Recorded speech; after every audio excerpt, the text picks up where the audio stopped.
আমরা যদি আল্লাহর দিকে তাকিয়ে এরকম বন্ধুত্ব করা শুরু করতাম, আল্লাহর দিকে তাকিয়ে যদি আমরা শত্রুতা করতাম, বাংলার মাটিতে কুকুরের মতো চরিত্র যাদের, অন্তত ওই কুকুর মার্কা নেতা কোনো দিনের জন্য, এক সেকেন্ডের জন্য চেয়ারে বসতে পারতো না। তাকিয়ে দেখেন ক্ষমতার চেয়ারগুলিতে যারা, অনেকের চরিত্রের ভেতরে শুধু কলঙ্ক আর কলঙ্ক। কথা বললে কেন?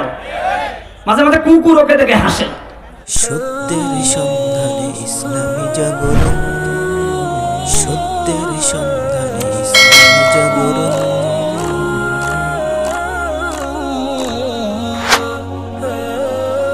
রাহমাতুল্লাহি ওয়া বারাকাতুহু।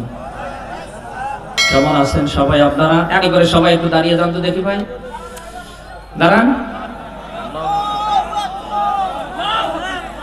এই দাঁড়ান না কেন?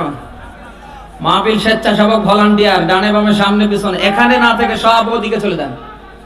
যারা রাস্তায় দাঁড়িয়ে আছে হয় ওকে ধরে বসিয়ে দেন, নতুবা আস্তে করে বাড়ি পাঠায় দেন।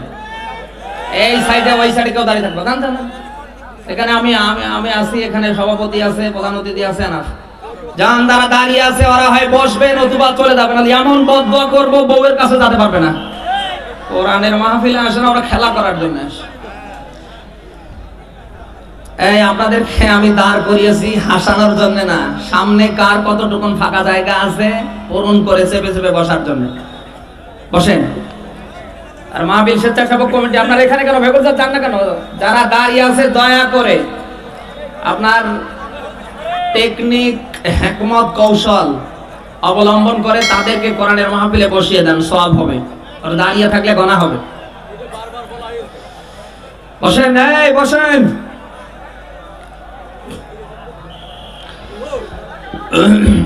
ইন্নাল হামদালিল্লাহ নাহমাদুহু ওয়া নাস্তাঈনুহু ওয়া নাস্তাগফিরুহু ওয়া নু'মিনু বিহি ওয়া নাতাওয়াক্কালু আলাইহি ওয়া নাউযু বিল্লাহি মিন শুরুরি আনফুসিনা ওয়া মিন সাইয়্যাতি আ'মালিনা। من يهده الله فلا مضل له ومن يضلل فلا هادي له.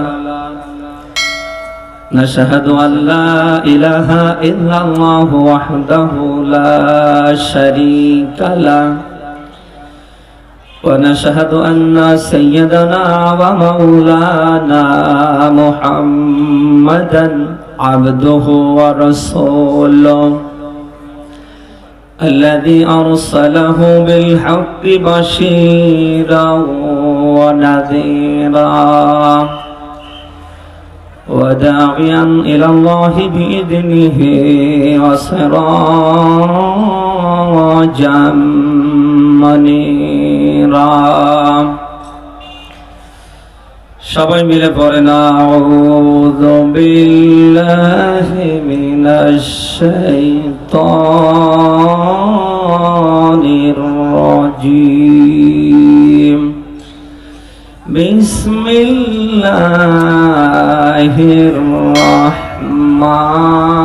রহমানির রহিম. ইয়া আইয়ুহাল্লাযীনা আমানু তাকুল্লাহ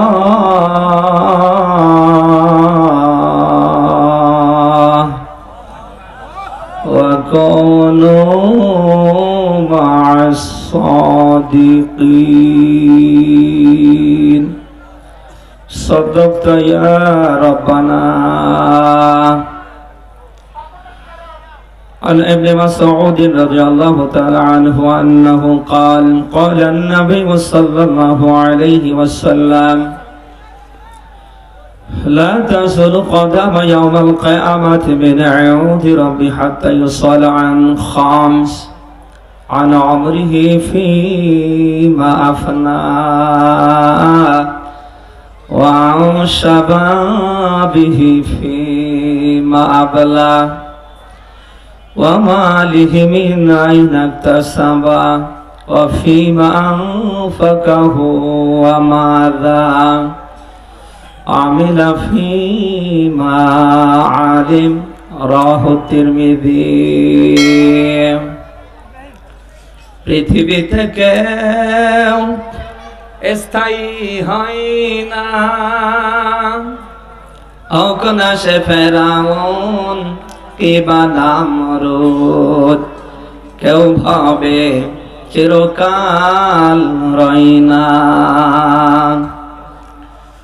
পৃথিবীতে কেউ স্থায়ী হয় না,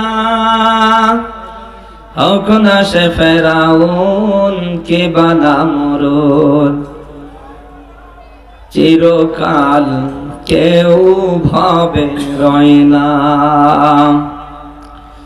চলে যায় সব সেরে যেতে হয়, মৃত্যু মানে না পরিচয়। সব রাজা মহারাজা আর মহাবীর, কাউকে সে অবকাশ দেয় না, কেউ ভাবে চিরকাল রয় না। আলহামদুলিল্লাহ, বাংলাদেশের ঐতিহ্যবাহী জেলা ঝিনাইদহ কাকমারি যুব সমাজ প্রবাসীদের উদ্যোগে পঞ্চম বার্ষিক ওয়াজ মাহফিলের স্বনামধন্য সভাপতি মোহাম্মদ ইসমাইল মন্ডল, ইমাম কাকমারি জামে মসজিদ, তাতালাল্লাহু ওয়া বারাকাল্লাহু ফি হায়াতি। জোরে বলেন আমিন। আজকের মাহফিলের প্রধান অতিথি জনাব ইসমাইল হোসেন, চেয়ারম্যান ৩ নং পান্তাপাড়া ইউপি পরিষদ। ওয়ারাফা'না লাকা যিকরাক, যে সম্মান আল্লাহ দিয়েছে, দোয়া করছি আল্লাহ যেন আখিরাতে দ্বিগুণ করে দেয়। জোরে বলেন আমিন। আলোচনা রেখে ধন্য করলেন বড় ভাই হযরত মাওলানা সন্টু। আল্লাহ তাআলা তার এই গোলামকে ইসলামের জন্য, কোরআনের জন্য, দেশ ও জাতির জন্য যেন কবুল করে নেয়। হক কথাগুলি বলবার যে যোগ্যতা কামনা করছি আল্লাহ যেন দান করে। যারা বলেন আমিন। দল মত নির্বিশেষে আজ যারা আমরা কোরআনে কারিমের এই আয়োজনে আসতে পেরেছি, খুশি হয়ে বলছি আলহামদুলিল্লাহ। আমরা কোরআনের মাহফিলে আসতে পেরে খুশি না বেজার? দুনিয়ায় কোরআনে কারিমের তুলনায় দুনিয়ায় যত কিছু আমরা দেখছি, যত কিছু আমরা পেয়েছি, কোরআনে কারিমের তুলনায় দুনিয়ার এই সমস্ত আমাদের ভোগ্য বস্তু কি কোরআনের কাছাকাছি বা কোরআনের সমান হতে পারবে? তামাম দুনিয়া এক জায়গায় দিলে কোরআনে কারিম অপর জায়গায় দিলে মহান আল্লাহর কাছে কোরআনে কারিমের মর্যাদা বাড়বে।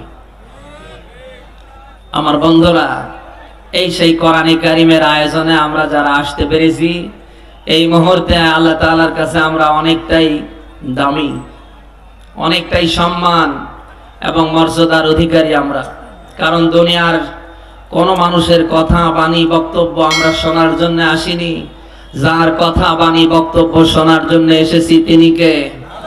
সবাই বলেন ওই আল্লাহ তাআলার আসমানি খেতাব মানবতার কল্যাণের জন্য। আল্লাহ ইচ্ছে করলে 1 মিনিটেই সেই সময় বিশ্বনবী মুহাম্মদ রাসূলুল্লাহ হৃদয়ে দিতে পারতেন, কিন্তু না, দীর্ঘ 23 বছর ধরে মানবতার প্রয়োজনে অল্প অল্প করে আল্লাহ তাআলা কোরআন দিয়েছে। ও বাংলার মানুষ, আমরা পৃথিবীর ভেতরে আল্লাহর যত সৃষ্টি আছে তার ভেতরে আমরা সেরা। আমরা সৃষ্টির কি বলেন বলেন? এই জন্য আমাদের নাম, আমরা আশরাফুল মাখলুকাত, সৃষ্টির সেরা জীব আমরা মানুষ। আল্লাহ তাআলা এই কোরআন দিয়েছে আমাদের জন্য। আমরা যদি দুনিয়ায় এই কোরআনে কারিম নিতে পারি, এর পক্ষে আমরা থাকতে পারি, এই কোরআনে কারিমের আমল আমরা করতে পারি, আশা করা যায় তামাম দুনিয়ার যত আল্লাহর সৃষ্টি আছে তার তুলনায় আমাদের মর্যাদা আল্লাহর কাছে অনেক গুণ বৃদ্ধি হবে। কোরআনে কারিমের এত সম্মান, এত ইজ্জত, কেউ যদি জিরো হয়ে কোরআনের কাছে আসে, ও আর জিরো থাকে না, আল্লাহ তাআলা তাকে হিরো করে দেয়। আপনি হতে পারেন রিকশা চালক, ভ্যান চালক, হতে পারেন কালা, হতে পারে আপনার চেহারা তেমন একটা ভালো না, কোরআনে কারীমের কাছে যদি আপনি আসতে পারেন, এর আমল যদি আপনি শুরু করেন, আল্লাহ তাআলার কাছে আপনার মর্যাদা অনেক গুণ বেশি। এই জন্য কোরআন আছে যেখানে আমরা আছি, কোরআন নেই যেখানে আমরা নেই। ও বাংলার মানুষ, কিয়ামতের ময়দান যেদিন কায়েম হবে, সেদিন এই কোরআনে কারীমের ব্যাপারে বানি আদমকে জিজ্ঞেস করবে কে? বলেন বলেন। এটা কোরআনের একটা ক্লাস। এই মুহূর্তে আমি শিক্ষক, আপনারা সবাই ছাত্র। আমি আপনাদের মাঝে প্রশ্ন করব, আপনারা উত্তর দেবেন, পারবেন তো? কিয়ামতের ময়দানে এই কোরআনের ব্যাপারে আল্লাহ জিজ্ঞেস করবে, ওয়া ইন্নাহু লাযিকরুল লাকা ওয়া লিকাওমিক ওয়া সাওফা তুসআলুন। বলেন আল্লাহু আকবার। সূরা যখরুফের 25 নম্বর পারার 11 নম্বর পৃষ্ঠার 44 নম্বর আয়াতের অংশে আল্লাহ এটা দিয়েছেন। আল্লাহ বলেন, ও চিরেই কিয়ামতের ময়দানে এই কোরআনের ব্যাপারে জিজ্ঞেস করা হবে। বান্দা, দুনিয়ায় যতদিন তুমি হায়াত পেয়ে বেঁচে ছিলে, তোমার এই পার্থিব জীবনে আমার কোরআন ছিল কি না, এই ব্যাপারে জিজ্ঞেস করবে কে? বলেন। এই আয়াতের ব্যাখ্যা হাদিস এসেছে, বুখারীর হাদিস। নবীজি বলেন, লাইসা মিন্না মান লা ইয়াতাগান্না বিল কোরআন। নবীজি বলেন, যারা আমার উম্মত, যারা আমার উম্মত দাবি করবে, তাদের ব্যাপারে নবীজি হাদিসটি দিয়েছেন। বিশ্ব নবীর বাণীটা তাদের জন্য। নবীজি বলেন, যারা কোরআনে কারীম দিয়ে তাদের জীবনটাকে চালানো পছন্দ করে না, নবীজি বলেন সে আমার উম্মতের মধ্যেই। বলেন বলেন। এ দুনিয়ায় হাজারো নবীর উম্মত এই দেশে আছে, যার জীবনে কোরআন নেই, পারিবারিক কোরআন নেই, অর্থনৈতিক জীবনে কোরআন নেই, রাজনৈতিক জীবনে কোরআন নেই। একেবারে যা করছে সব কোরআনকে মাইনাস করে। তো জেনাই দায় দেই। বিশ্বনবীর হাদিস, যারা দুনিয়ায় আমার উম্মত দাবি করবে, তারা অবশ্যই কোরআন দিয়ে তার জীবনটা চালাবে। এই কথা শুনতেছেন? তাহলে কোরআন বাদ দিয়ে কেউ যদি কারো জীবন চালায়, নবীজি বলেন সে আমার উম্মত। কিয়ামতের ময়দান সেদিন কায়েম হবে। বুখারী মুসলিমের হাদিস। হযরত আবু হুরায়রা বর্ণনা করেন, হাসর বাসে আদম নবীর কাছে দৌড়ে যাবে, ডাক দিয়ে বলবে, আপনি আমাদের আদি পিতা, আপনি তো প্রথম আদম, প্রথম মানুষ, প্রথম নবী। তাড়াতাড়ি আল্লাহর কাছে দোয়া করেন আমাদের বিচার হয়ে যাক। আদম নবী বলবে, না, আমার দ্বারা সম্ভব না, নূহের কাছে যাও। হযরত নূহ আলাইহিস সালাম ডাক দিয়ে বলবে, আমার দ্বারা সম্ভব না, তোমরা হযরত ইব্রাহিমের কাছে যাও। ইব্রাহিম নবীও দেখিয়ে দেবে, আমার দ্বারা সম্ভব না, মুসা নবীর কাছে যাও। মুসা নবীর কাছে আমরা যখন চলে যাব, মুসা নবীও একটা কারণ দেখিয়ে বলবে, আমার দ্বারা সম্ভব না, তোমরা ঈসা রুহুল্লাহর কাছে যাও। ঈসা রুহুল্লাহ বলবে, আমার দ্বারা সম্ভব না। আজকে একজনের দ্বারা সম্ভব, তিনি আর কেউ নয়, আখির জামানার পয়গম্বর মুহাম্মদ রাসূলুল্লাহ। হাসরবাসীরা তার কাছে আমরা চলে যাব। ও বাংলার মানুষ, আল্লাহ রাব্বুল আলামিনের পক্ষ থেকে রাসূল যখন সুপারিশের অনুমতি পাবে, আমার আল্লাহ হুকুম করবে, হে বন্ধু, আপনাকে আমি সুপারিশ করার অনুমতি দিলাম, আপনার উম্মত যারা, তাদেরকে সুপারিশ করে জান্নাতে নিয়ে যান। বিশ্বনবী স্পেশাল অনুমতি পাওয়ার পরে, সুপারিশ পাওয়ার পরে, নবী আমার যখন সুপারিশ করা শুরু করবে, তাদেরকেই আল্লাহর নবী সুপারিশ করবে যাদের জীবনে কোরআনে কারীম ছিল। আমার বন্ধুরা, সূরা ফুরকান 19 নম্বর পারা, প্রথম নম্বর পৃষ্ঠা, আর এটা 30 নম্বর আয়াতে আল্লাহ দিয়েছেন, আকালার রাসূলু ইয়া রাব্বি ইন্না কওমি তাখাযু হাযাল কুরআনা মাহজুরা। বলেন আল্লাহু আকবার। আকালার রাসূল, সেই দিন রাসূল বলবে, ইয়া রাব, হে আমার প্রতিপালক, ইন্না কওমি তাখাযু হাযাল কুরআনা মাহজুরা, এই সমস্ত আমার উম্মত, তোমার বান্দায়েরা, ওরা দুনিয়ার ময়দানে তাদের জীবনটা থেকে এই কোরআনকে আলাদা করেছিল। যারা, এই কথা শুনতেছেন, আল্লাহর কথা ছিল, হে বন্ধু, আপনাকে আমি অনুমতি দিলাম সুপারিশের, আপনার উম্মতদেরকে আপনি সুপারিশ করে জান্নাতে নিয়ে যান। কিন্তু আল্লাহর নবী আমার আল্লাহর অনুমতি পাওয়ার পরে সুপারিশ করা শুরু করে দেবে। ওই হাসরের ময়দানে আল্লাহর নবী তাদেরকেই সুপারিশ করবে দুনিয়ায় বেঁচে থাকাকালীন সময় কোরআনের পক্ষে যারা ছিল। ও বাংলার মানুষ, সেই কিয়ামতের ময়দানে আমার আল্লাহর পরে বিশ্ব নবীর মর্যাদা, আমার আল্লাহর পরে বিশ্ব নবী মুহাম্মদ রাসূলুল্লাহর মর্যাদা থাকবে। সেই দিন যদি আল্লাহর নবী মুহাম্মদ রাসূলুল্লাহ আপনার আমার থেকে মুখ ফিরিয়ে নিয়ে যায়, নবী যদি আপনাকে আমাকে সুপারিশ না করে, আপনার কোন বাবা আছে ওই দিন আপনাকে বাঁচিয়ে জাহান্নাম থেকে জান্নাতে নিয়ে যাবে? আমারে দেখান তো। আজ হয়তো আপনার ধান্দা আমি অমুক বাবার মুরিদ, বাবাকে আমাদের জাহাজ নিয়ে ট্রাক নিয়ে বের হবে আর আমি লাফ দিয়ে চলে জান্নাতে যাব।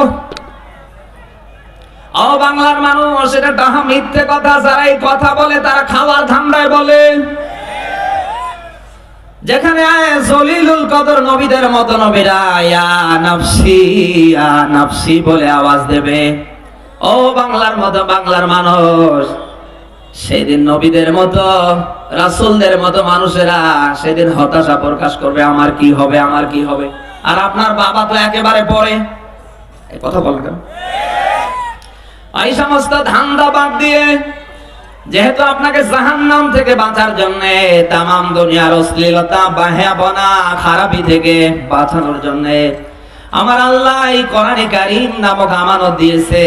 আপনি দুনিয়ায় বেঁচে থাকতে যদি কোরআনে কারীমের পক্ষে আসতে না পারেন, আপনি কোরআন যদি নিতে না পারেন, কোরআনের সমাজ আর রাষ্ট্র গঠন আপনার দ্বারা যদি হওয়া শুরু না হয়, কিয়ামতের ময়দান যেদিন কায়েম হবে, জাহান্নাম যাওয়া ছাড়া আর কোনো উপায় থাকবে না।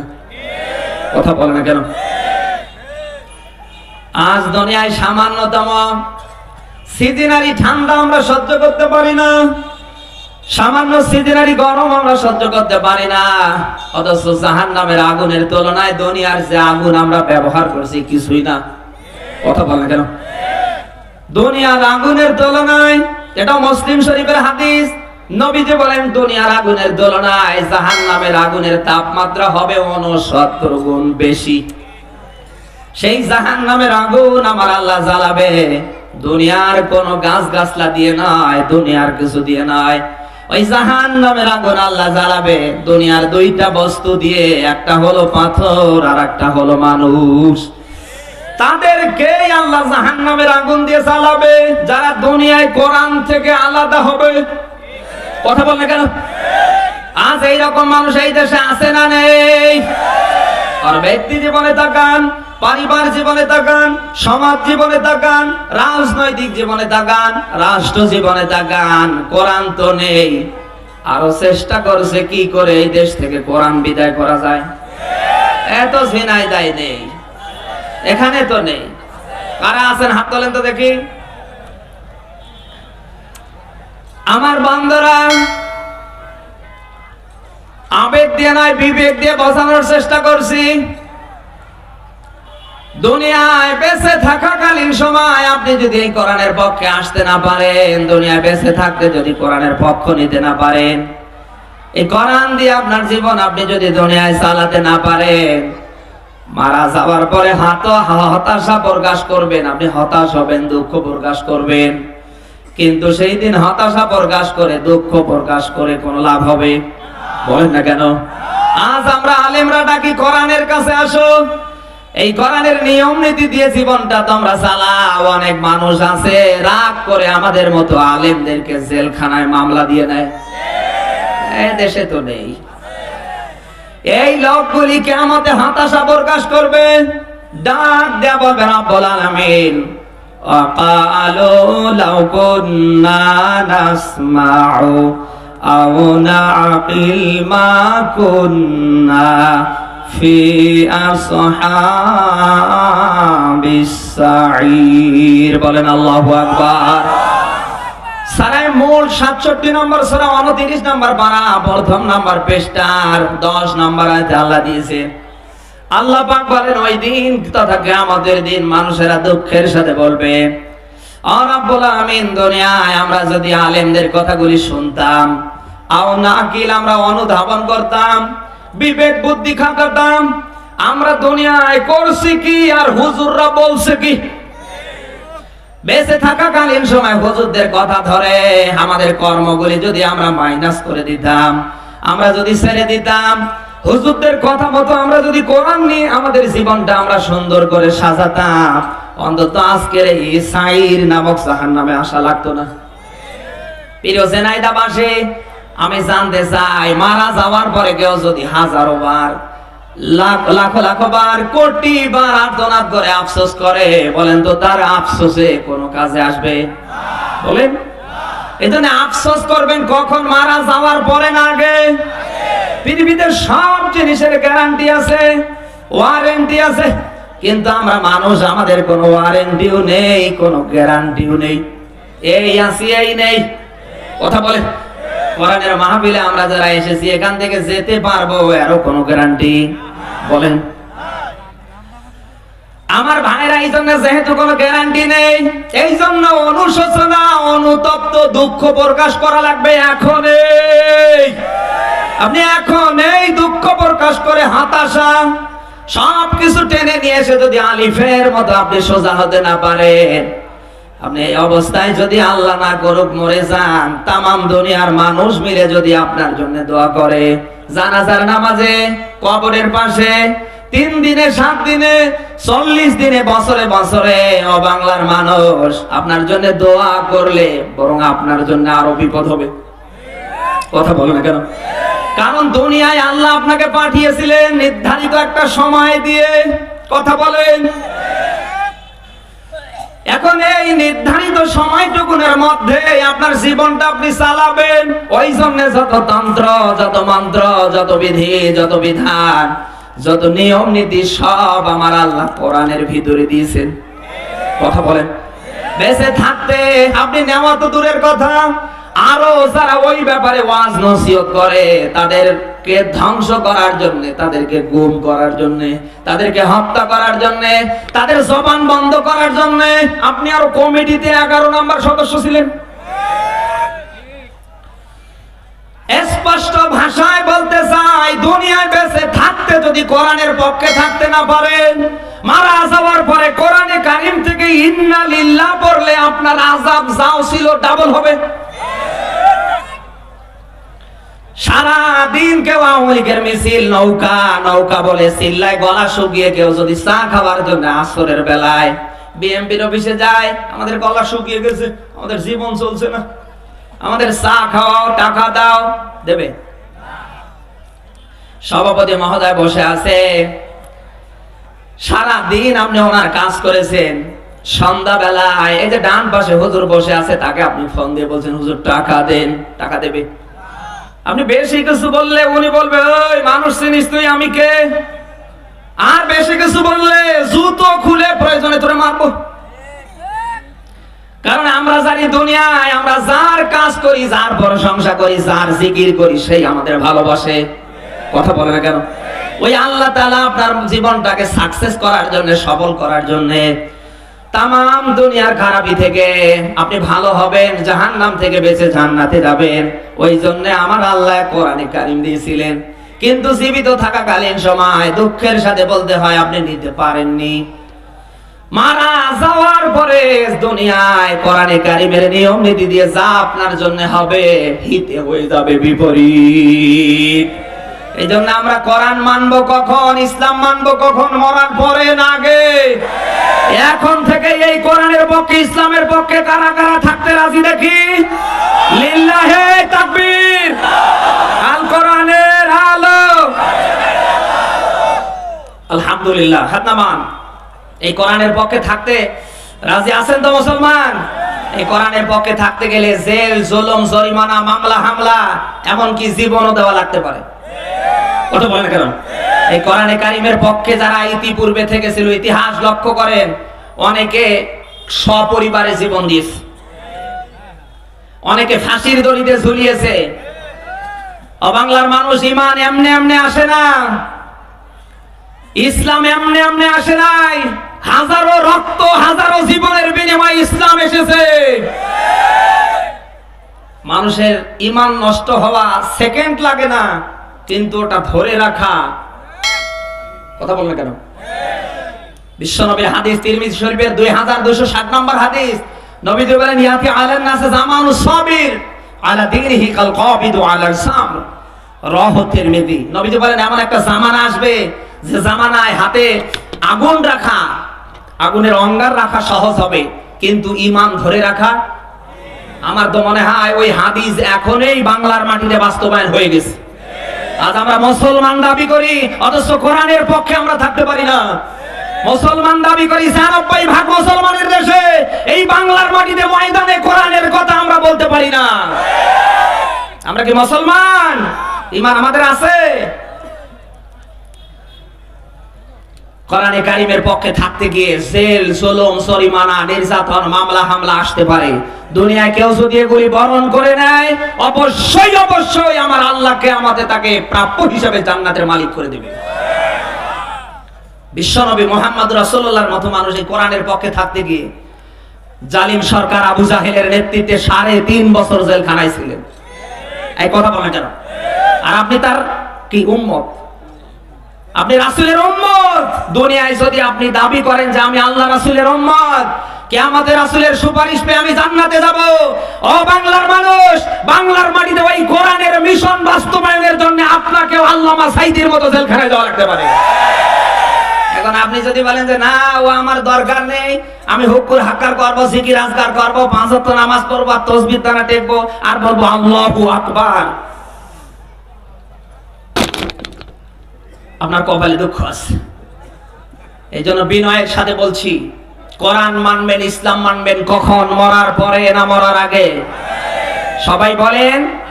কারণ আজ হয়তো আলেমদের কথা ভালো লাগে না, আমরা আলেমরা কোট করে করে কোরআন থেকে কথা বলি, অনেকে রাগ করে। হুজুর আমার দলকে বলে, হুজুর আমার নেতাকে বলে, নেত্রীকে বলে, হুজুর আমাদেরকে বলে। আজ আমার কথা ভালো লাগবে না, ভালো লাগবে সেই দিন, কিন্তু ভালো লেগেও কোনো কাজ। সবাই বলেন। আমি জানি আপনাকে এই কথা ভালো লাগবে না, কারণ আপনি যে ধান্দায় আছেন, আমি যদি এই কথাগুলি বলি আপনার ধান্দা সব এলাকার মানুষ বুঝতে পারবে। এই কথা বলবে কেন? এই জন্য ভাই সব ধান্দা মান্দা বাদ দিয়ে কোরআনের কাছে ফিরে আসেন। কোরআনের সম্মানে, কোরআনের ইজ্জতে আল্লাহ তাআলা হযরতে আবু বকরের মতো, হযরতে আমিরুল মুমিনিন ওমরের মতো আপনার মর্যাদা দুনিয়ায় বাড়াতে পারে। এই ক্ষমতা তো মনে হয় আল্লাহর নেই, এই ক্ষমতা তো মনে হয় আল্লাহর নেই। এই জন্য প্রিয় ভাইরা আমার, আমাদেরকে আলিফের মতো সোজা হওয়া লাগবে মরার আগে। মরার এখন যদি আমরা সোজা হয়ে মরতে না পারি, একদিন তো মারা যাবই। দুনিয়ায় তো আর চিরদিন কেউ থাকার জন্য আসেনি। সেদিন এই যে মসজিদের ইমাম সাহেব, খতিব সাহেবের মতো আলেমরা গিয়ে, আমার মতো হুজুররা গিয়ে টান দিয়ে সোজা করে কবরে দেবে। আর সেদিন কবরে সোজা হয়ে গিয়েও আর কোনো লাভ। ব্যাঙ আর সাপ দুইজনে মিলে পরামর্শ করছে। ব্যাঙ ডাক দিয়ে বলছে, বন্ধু তোমার সাথে আমি দোস্তালি করতে চাই। সাপ ডাক দিয়ে বলছে, ঠিক আছে, কোনো সমস্যা নেই। ব্যাঙ ডাক দিয়ে বলছে, তোমার একটা সমস্যা দূর করা লাগবে। সাপ বলছে, কি সমস্যা? আমার তো কোনো সমস্যা দেখছি না। বলে, সমস্যা একটা আছে, এই যে আঁকা বাঁকা চাল চলন বাদ দেওয়া লাগবে। সাপ কি চেষ্টা করলে আঁকা বাঁকা পথ ছাড়তে পারবে? সাপকে আঁকা বাঁকা করে বানিয়েছে কে? সবাই বলেন। সাপের রাগ গিয়েছে বেড়ে, ওকে কামড় দেবে দেবে ভাব। ব্যাঙ আস্তে করে লাফ দিয়ে পুকুরে গিয়েছে। কিছুক্ষণ পরে এক রাখাল ইয়া বড় লাঠি নিয়ে আসছে। আসলে দেখে সাপ, ও আর কোনো কিছুর দিকে না তাকিয়ে সাপকে মেরে সোজা করে চলে গেছে। কিছুক্ষণ পর ব্যাঙ পুকুর থেকে লাফ দিয়ে আস্তে আস্তে এসে দেখে সাপ তার কথা মতো সোজা হয়ে আসে। কি তার কথা মতো সোজা হয়ে গেছে? এক পর্যায়ে কানের কাছে আসার পরে দেখে যে শরীরের অবস্থা ভালো না, মাজা কোমর একেবারে বাঁকা। ব্যাঙ দুঃখের সাথে ডাক দিয়ে বলে, সাপ ভাই, তখন বললাম আমার কথা ধরো, তো ধরলেই না, বোঝারও চেষ্টা করলে না, বরং আরো আমাকে আক্রমণ করার চেষ্টা করলে। তখনই যদি আমার কথাটা ধরতে আর আমাকে আক্রমণ করার জন্য তুমি চেষ্টা না করতে, সামনের দিকে তোমার কর্ম বাস্তবায়নের প্রচেষ্টা তুমি না করতে, অন্তত এখন মানুষের ডাং মার খেয়ে তোমাকে সোজা হওয়া লাগতো না। কথা বললেন কেন? এই ব্যাঙ আর সাপের শিক্ষা থেকে আপনাদের শিক্ষার জন্য বলছি, সোজা তো হবে নেই একদিন, ওই দিন হয়ে লাভ নাই, এখনই হওয়া লাগবে। কথা বললে কেন? এই জন্য দুনিয়ার সব আঁকা বাঁকা, দুনিয়ার সব মানব রচিত শয়তানের তন্ত্র মন্ত্রকে লাথি মেরে অবাংলার মানুষ কোরআনে কারিমের নিয়ম নীতি, কোরআনে কারিমের বিধান আমাদের এখনই নেওয়া লাগবে। আমরা যদি নিয়ে আমাদের জীবনটা চালাতে পারি তাহলে অবশ্যই দুনিয়াতে আমরা সফল, আখেরাতেও আল্লাহ সফল করে দেবে। আল্লাহ যেন ওই কোরআনের পক্ষে আমাদের থাকবার, ওই কোরআন মানবার আল্লাহ তৌফিক দান করে। জোরে বলেন আমিন। যে কথা বলছিলাম, কেউ যদি দুনিয়ায় জিরো হয়ে কোরআনে কারিমের কাছে আসে অবশ্যই তাকে হিরো করে দেবে কে? আমাদের হিরো হওয়ার দরকার আছে না নেই? কিয়ামতের ময়দান যেদিন কায়েম হবে, যেহেতু কোরআনের ব্যাপারে আল্লাহ জিজ্ঞেস করবে, এই জন্য প্রত্যেকের জীবনে কোরআন রাখা লাগবে। না ছেড়ে দেবেন? আজ বাংলার মাটিতে যারা মুসলমানের ঘরে জন্ম নিয়ে কোরআনের কথা শুনলে যারা রাগ করে, আসলে দুনিয়ায় তারা মুসলমান মুসলিম দাবি করতে পারে, আদৌ কিন্তু তাদের ভেতরে কোনো মুসলমানের রক্ত নেই। কারণ পৃথিবীতে কোনো মুসলমানের সন্তান কোরআন শুনলে রাগ করতে পারে? বলেন না কেন? কারণ মুসলমানেরা জানে জন্মের সময়ও এই সেই হুজুর লেগেছে, যে হুজুর হতে গেলে তো কোরআন ছাড়া লাগে নাকি? হুজুর হতে গেলে কি লাগে? বলেন না কেন ভাই? মুসলমানের সন্তান জানে জন্মের সময়ও কোরআন লেগেছে, বিবাহের সময়ও কোরআন লেগেছে, মারা যখন আমি যাব মরার পরেও কোরআন লাগবে, তথা হুজুর লাগবে। কথা বলে কেন?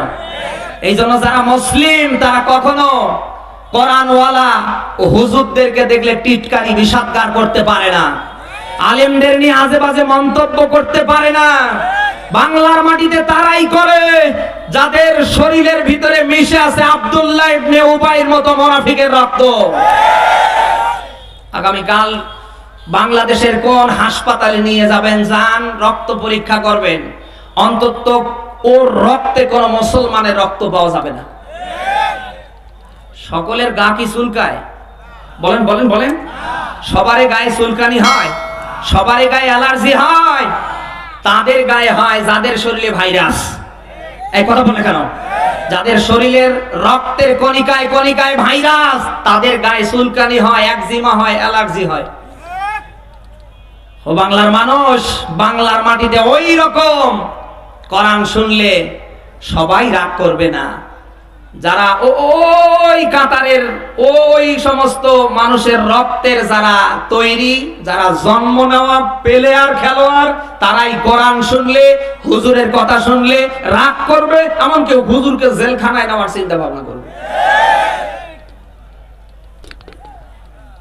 ৯৬% মুসলমানের দেশে মসজিদগুলিতে কোরআনের হক কথা বলতে মসজিদের ইমাম খতিবদেরকে বাধা দেয় কারা? হিন্দুরা, বৌদ্ধরা, খ্রিস্টানেরা।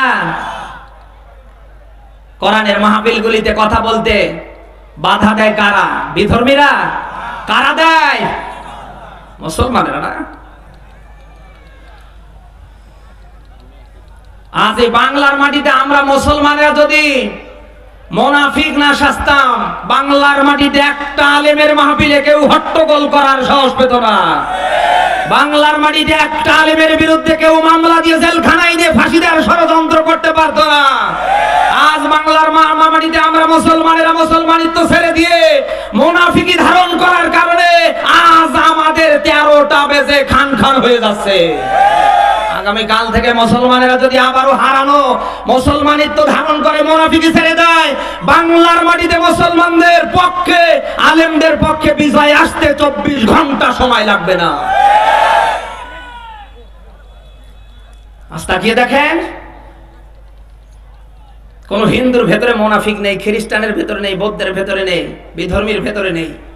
যত মুনাফিকের গোষ্ঠী সব মুসলমানের ভেতরে। কোরআনে কারিমের সূরা তাওবার 9 নম্বর সূরা 10 নম্বর পারা 18 নম্বর পৃষ্ঠার প্রথম নম্বর লাইনের 73 নম্বর আয়াতে আল্লাহ দিয়েছেন, ইয়া আইয়ুহান নাবিয়্যু জাহিদিল কুফার ওয়াল মুনাফিকিনা ওয়াগলুযু আলাইহিম ওয়া মাওয়াহুম জাহান্নাম। বলেন আল্লাহু আকবার। শব্দের দিকে খেয়াল করেন। আপনি কি রাগ করলেন? আল্লাহ তার রাসূলকে ডাকছিলেন ওই সময়, হে নবী, আপনি কাফের আর মুনাফিকদের বিরুদ্ধে যুদ্ধ করুন, জিহাদ করুন, সংগ্রাম করুন। অগলুজ আলাইহিম, কঠোর ভাবে। কিভাবে? কঠোর বলতে কি বোঝায়? বলে না কেন ভাই? শক্তিশালী ভাবে শক্তি দিয়ে কাফের আর মুনাফিকদের বিরুদ্ধে সংগ্রাম করুন। আল্লাহ ওই সময় তার রাসূলকে কেন বলছিলেন? ইতিহাসের পাতা খুললে আমরা দেখতে পাই ওই সময় ইসলামকে, আল্লাহর নবী মুহাম্মদ রাসূলুল্লাহকে ধ্বংস করার পেছনে দুইটা গোষ্ঠী মূলত কাজ করেছিল। একটা ছিল কাফের আর একটা ছিল মুনাফিক। তবে দুঃখজনক হলেও সত্য, কাফের আবু লাহাবের দ্বারা, আবু জাহেলের দ্বারা, উতবা সাইবা মক্কার 14 দলের লিডারদের দ্বারা ইসলামের যতটুকু ক্ষতি না হয়েছে তার চেয়ে বেশি ক্ষতি হয়েছে মুনাফিকদের দ্বারা। তার ভিতরে গ্রেড দিয়ে একজন মুনাফিকি করছিলেন, তার নাম আব্দুল্লাহ ইবনে উবাই। আজও বাংলার মাটিতে, আজও বিশ্বের বিভিন্ন আঙ্গিনায় ইসলামকে নিধন করার জন্য, আলেমদেরকে দুনিয়ার থেকে বিদায় করার জন্য ও বাংলার মানুষ দুইটা গোষ্ঠী আজও লেগে পড়েছে, হয় কাফের নতুবা মুনাফিক। আমরা স্পষ্ট কোরআনের এই আয়াত থেকে শিক্ষা নিতে পারি, আজ হিন্দু বৌদ্ধ খ্রিস্টানের দ্বারা ইসলামের যা ক্ষতি হয় না, টুপিওয়ালাদের যা ক্ষতি হচ্ছে না, আলেমদের যা ক্ষতি হচ্ছে না, তার চেয়ে বেশি ক্ষতি হচ্ছে ওই আব্দুল্লাহ ইবনে উবাইয়ের মতো নামধারী, দাড়ি নিয়ে, টুপি নিয়ে, জুব্বা নিয়ে, আব্বা নিয়ে, নামাজ নিয়ে, হজ নিয়ে, যাকাত নিয়ে নামধারী মুনাফিকদের দ্বারা। আরে ভাই, চেহারা, সুরত, দাড়ি, টুপি, পাগড়ি দেখলে মনে হয় জান্নাত থেকে পালিয়ে এসেছে। বিশেষ করে কেউ খানকায় মাজার পূজারি, আর কেউ আছে এই দেশে পেট পূজারি। না, এই দেশে তো এই জিনাই দায়িত্ব নেই, সব ফেরেশতা দিয়ে গেছে। আজকে মাজার পন্থী যে আলেম, পাগড়ি, দাড়ি, টুপি, জুব্বা, আব্বা দেখলে মনে হচ্ছে কেবল মনে হয় জান্নাত থেকে পালিয়ে আসে। ইসলামের নামে, ইবাদতের নামে যা বানিয়েছে, ঈমান আছে ওদের? কথা বল না কেন? আবার এই বাংলার মাটিতে বিভিন্ন জায়গায় আমার মতো লেবাসধারী কিছু আলেম আছে যারা পেট পূজারি, শুধু পেটের ধান্দায় বাতিলকে খুশি করার জন্য সব সময় পকেট থেকে পান বের করে খাওয়ায়। মসজিদে হক কথা বলতে চায় না, এরকম পেট পূজারি আলেম তো এই জেনাই দেয় নেই। কারা আছেন হাত তোলেন তো দেখি। ওই জ্যাকসন আছে।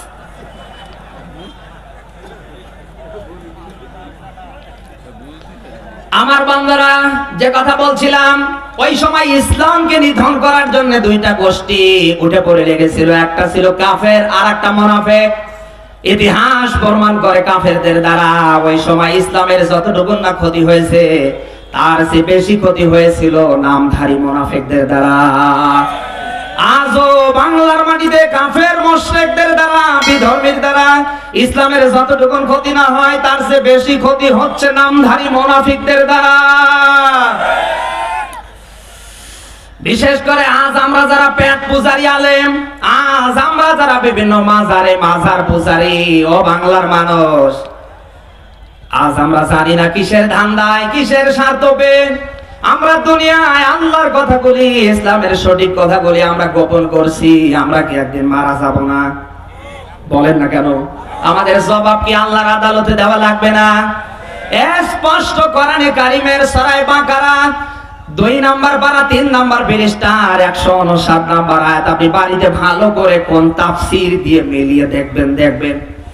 আল্লাহ পাক বলেন, নিশ্চয় যারা আমি আল্লাহর কথাগুলি দুনিয়ার স্বার্থ পেয়ে গোপন করে আগামীতেও কিয়ামতের আগ পর্যন্ত করবে। শব্দের শুরুতে আল্লাহ দিয়েছেন ইন্নাল্লাযিনা ইয়াকতুমুনা মা আনজালনা মিনাল বায়িনাত। ও বাংলার মানুষ, আমার আল্লাহর স্পষ্ট কথা, কোরআনে কারিমের গোপন করে কারা? যারা রিকশা চালায়, যারা ভ্যান চালায়, যারা অটো চালায়, যারা মানুষের বাড়িতে কামলা দিয়ে খায়, যারা জীবনে মাদ্রাসার বারান্দায় পা দেয় নেই মনে হয় ওরা। কোরআনের গোপন, কোরআনের কথা স্পষ্ট ভাবে গোপন করে, আমার আল্লাহর কথা সাক্ষ্যগুলি দুনিয়ায় গোপন করে তারা। দুনিয়ায় আমার মতো টুপি নিয়ে, দাড়ি নিয়ে, জব্বা নিয়ে আলেম দাবি করে যারা। এই সূরা বাকারার 159 নম্বর আয়াতে আল্লাহ দিয়েছেন, আল্লাহ বলেন উলাইকা ইয়ালআনুহুমুল্লাহু ওয়া ইয়ালআনুহুমুল লাঈনুন। বলেন আল্লাহু আকবার। এই সমস্ত আলেমদের উপরে, এই সমস্ত ব্যক্তিদের উপরে, গোষ্ঠীদের উপরে আমি আল্লাহর লানত, আমি আল্লাহ যাদের উপরে লানত করি, অভিশাপ দেই, ওদেরও লানত।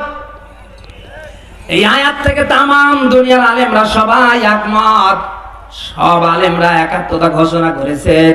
দুনিয়ায় কেউ যদি আমার আল্লাহর দিকে তাকিয়ে আমার আল্লাহর কথাগুলি ওপেন ভাবে বলতে না পারে, ও যদি দুনিয়ার কোন স্বার্থ পেয়ে গোপন করে, ও আর কোন দোয়া আমার আল্লাহর দরবারে কবুল হয় না কিয়ামত পর্যন্ত। এই হবে যে মসজিদের ইমামরা শুধু পেট পুরানোর ধান্দায়, শুধু পেট পূজা করার জন্য দুনিয়ার কোন স্বার্থ পেয়ে বাতিলকে খুশি করছেন, আল্লাহকে বেজার করছেন, আপনার পিছনে একটা সেজদাও কোন মুসল্লির কবুল হচ্ছে না, কিয়ামত পর্যন্ত হবে না। কিসের স্বার্থ? আপনি মনে করেন না কোরআনের ময়দানে হক কথা বলতে গিয়ে, মসজিদে হক কথা বলতে গিয়ে যদি আবার আমার চাকরি চলে যায়, যদি আমার জেলখানায় যাওয়া লাগে, তাহলে আমার বউ কি খাবে, বেটি কি খাবে? ওই শয়তান, কাঠের ভেতরে যে পোকা আছে ওকে খাওয়াই কে? বলে না কেন ভাই? রিস্কের মালিক মসজিদের সভাপতি না, দলীয় কোন নেতা কর্মী লিডার না, এ পৃথিবীর কেউ না, একমাত্র একচ্ছত্র রিস্কের মালিকানা কার হাতে? যারা দুনিয়ার স্বার্থ পেয়ে বাতিলকে খুশি করার জন্য কোরআনের হক কথা গোপন করে, এদের এই ঈমান আছে? এরা আল্লাহকে এইভাবে রিজিক দাতা মনে করে? তুমি কোরআনের হক কথা, ইসলামের সঠিক কথা বলো, বলতে গিয়ে বাতিল যদি তোমাকে আক্রমণ করে, তোমার চাকরি যদি চ্যুত করে দেয়, জেলখানার মতো জায়গায় যদি তোমার যাওয়া লাগে, তোমার জীবন সফল। আজ এই বাংলার মাটিতে আমি তো মনে করি আলেমরা আমরা সবাই মিলে দল মত নির্বিশেষে আমরা যদি সবাই আলিফের মতো সোজা হতাম, সবাই বাংলার মাটিতে এক আল্লাহর দিকে তাকিয়ে কোরআনের বিধান মানা ফরজ নিজেরা মানতাম, এই পক্ষে আমরা কাজ করতাম, বাংলার মাটিতে কোরআনের বিরুদ্ধে স্লোগান দিয়ে মানুষ মারা যেত, জানাজা করার মতো দেশে কেউ থাকতো না। কিন্তু দুঃখের সাথে বলছি, এই বাংলার মাটিতে আজ আলেমরা আমরা হয়েছি বেকায়দা। এক আলেম আর এক আলেমকে দেখতে পারে না, লম্বা টুপিওয়ালা আলেম খাটো টুপিওয়ালা দেখতে পারে না, এক পাঞ্জাবি আর এক পাঞ্জাবিকে দেখতে পারে না। কথা বলেন? একটা বেটে আজকে রাত্রে আপনি অসাধারণ 3-4টা মানুষকে দেবেন শোয়ার জন্য, রেস্ট নেওয়ার জন্য, তারা ঠিকই রাত কেটে দেবে, কোনো গন্ডগোল কিচ্ছু হবে না।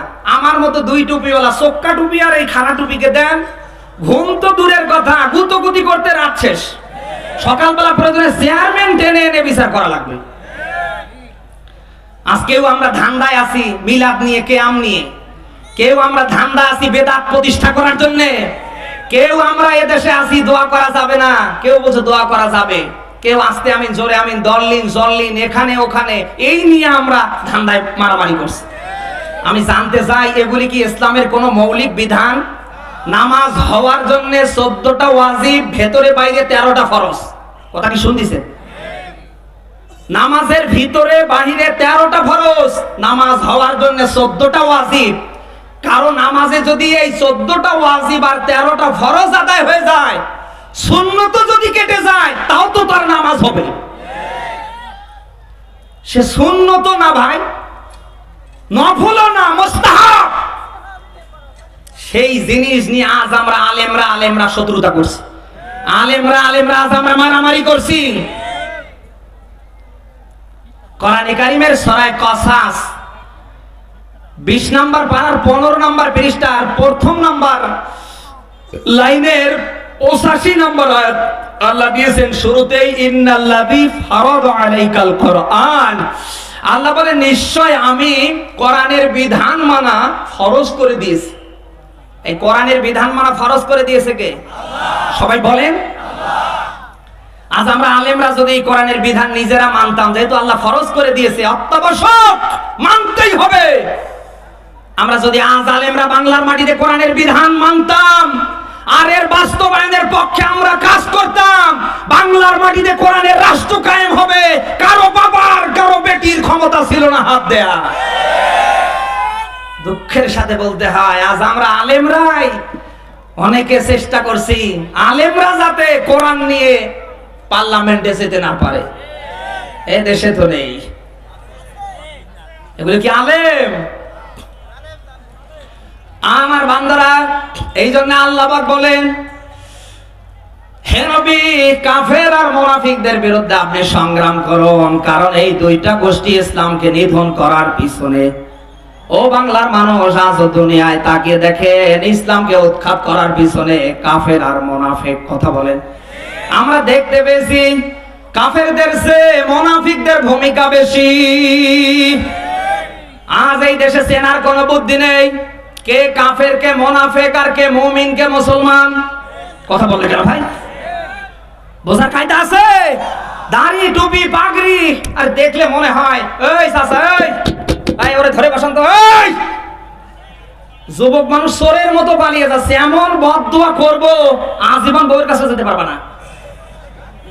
লজ্জা করে না কোরআনের মাহফিলে এসে এভাবে উঠতে? একটা ঘন্টা পেশাব যদি তোমার ধরে থাকার ক্ষমতা না থাকে, তোমার বউ আছে কি করে? লজ্জা নেই মানুষের। কোরআনের মাহফিলে ও উঠছে, কিছুক্ষণ পরে আরেকজন বিড়ি টানার জন্য উঠবে। এই আলোচনা চলবে না, শেষ করে দেব। যে উঠবে কান ধরে দায়িত্ব নিয়ে টান দিয়ে বসাবেন, গোনা না সওয়াব হবে। ওর কারণে মাহফিল ব্যঙ্গ হবে, ওর লোকজন উঠে বিড়ি টানবে গিয়ে, গোনা না সওয়াব? একান্ত বুড়ো মানুষ যে ওকে ছেড়ে দেবেন, মনে থাকবে তো? তাহলে এই দেশে কাফের আর মুনাফিক, মুমিন মুসলমান, এক নাম্বার মানুষ, দুই নাম্বার মানুষ চিনতে গেলে কোরআন লাগবে না লাগবে না? সবাই বলেন। ওই সময় আল্লাহ তার রাসূলকে ডাক দিয়ে চেনার ব্যাপারে আল্লাহ তথ্য দিচ্ছেন। সূরা নিসার 61 নম্বর আয়াতের অংশে দেখে নেবেন। আল্লাহ ওই সময় ডাক দিয়ে বলছিলেন, হে রাসূল, আপনি কোরআনে কারীম দিয়ে তাদেরকে ডাক দেন যেটা আমি আপনার উপর নাজিল করেছি। যখন আপনি কোরআনে কারীম দিয়ে ডাক দেবেন, দেখবেন যারা মুখ ফিরিয়ে নেবে তারা দুনিয়ার সাধারণ মানুষ না, তারা মুনাফিক। রাইতাল মুনাফিকিনা ইয়াসুদ্দুনা আনকা সুদুদা। কোরআনের ডাকে যারা সাড়া দেবে না, কোরআনের আহ্বান যারা ডিনাই করবে, হে নবী, তারা মুনাফিক। তারা কি? বলেন বলেন। সারাই মাইদার 104 নাম্বার আয়াতে আল্লাহ আরো ভালো করে ব্যাখ্যা করে দিলেন। আল্লাহ পাক বলেন, হে নবী, এবার আরো চেনাটা সহজ হয়ে যাবে। وقالوا حسبنا ما وجدنا عليه آباءنا أولو كان آباؤهم لا يعلمون شيئا।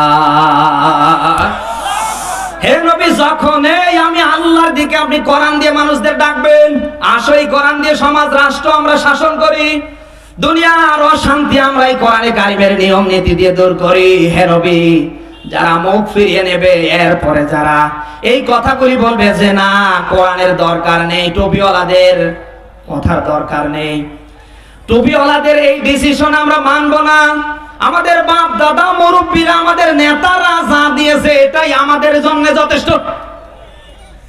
ও বাংলার মানুষ, ওই সমস্ত মুনাফিক নেই, কিন্তু ওই সমস্ত মুনাফিকের গোষ্ঠী আজও আছে না নেই?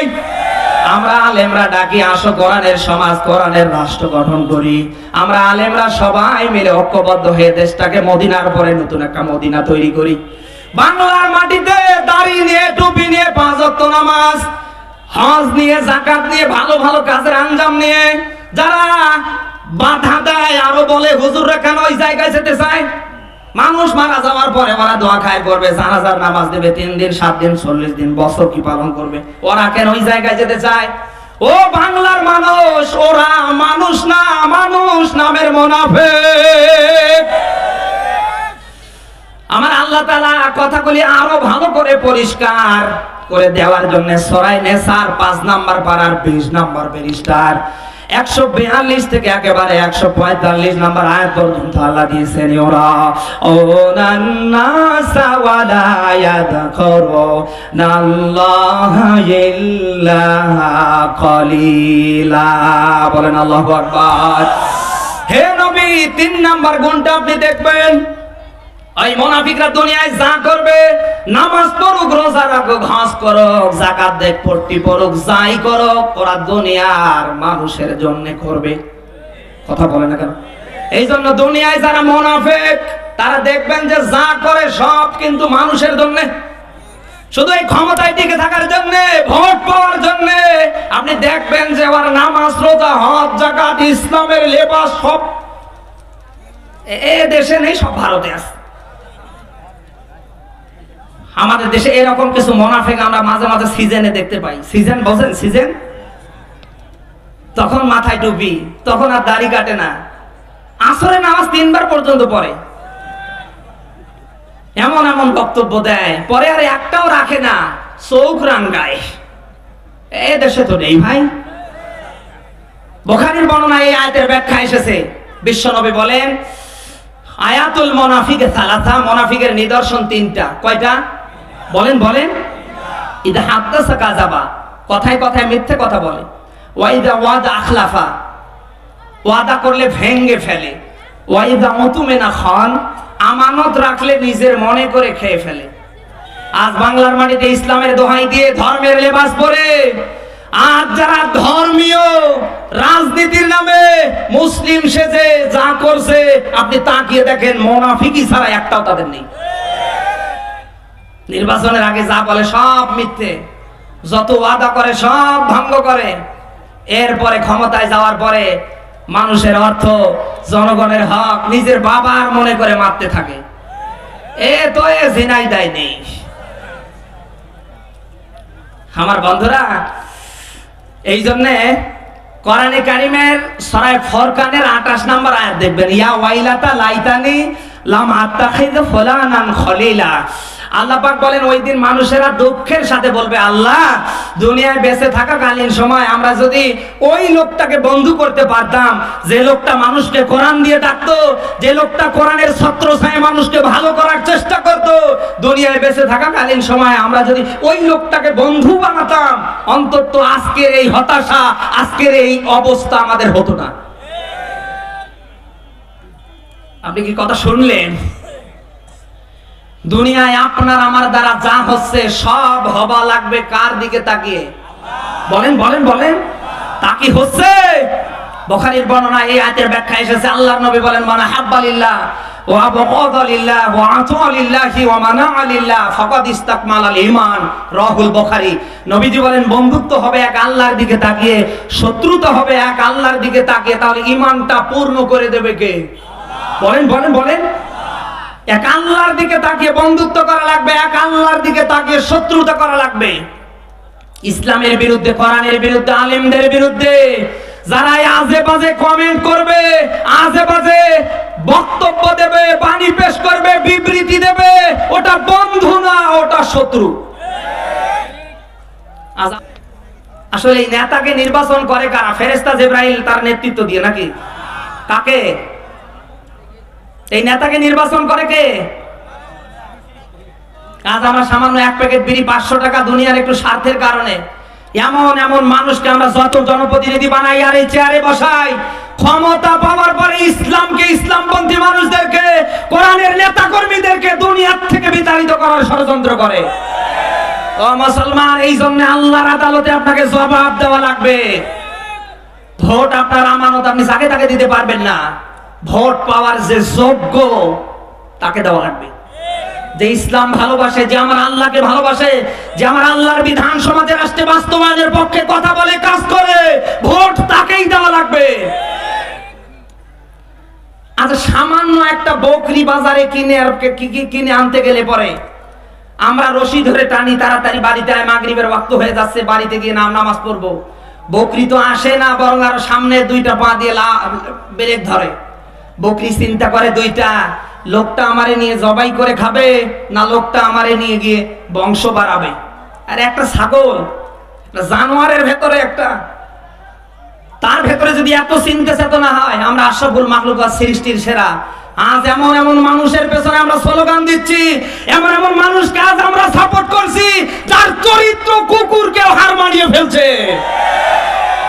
ও বাংলার মুসলমান, জবাব দেওয়া লাগবে। ওই কোরআনে কারিমের সূরা আরাফের 8 নম্বর পারার 20 নম্বর পৃষ্ঠার 83 নম্বর আয়াতে আল্লাহ দিয়েছেন হযরতে লূত এবং তার পরিবারের কথা। আল্লাহ দিয়েছেন ফাংজাইনাহু ওয়া আহলাহু ইল্লা ইমরাআতাহ কানাত মিনাল গাবিরিন। বলেন আল্লাহু আকবার। ওই সময় যখন লূত আলাইহিস সালামের জাতির উপরে, গোষ্ঠীর উপরে আযাব আসছিল, আল্লাহ হযরতে লূত এবং তার পরিবারকে, আহলকে রক্ষা করলেন, ইল্লা ইমরাআতাহ, তার স্ত্রীকে বাদ দিয়ে। এখন আপনারা নিঃসন্দেহে বলবেন যে হযরতে লূত আলাইহিস সালামের স্ত্রীর চরিত্র মনে হয় ভেজাল ছিল।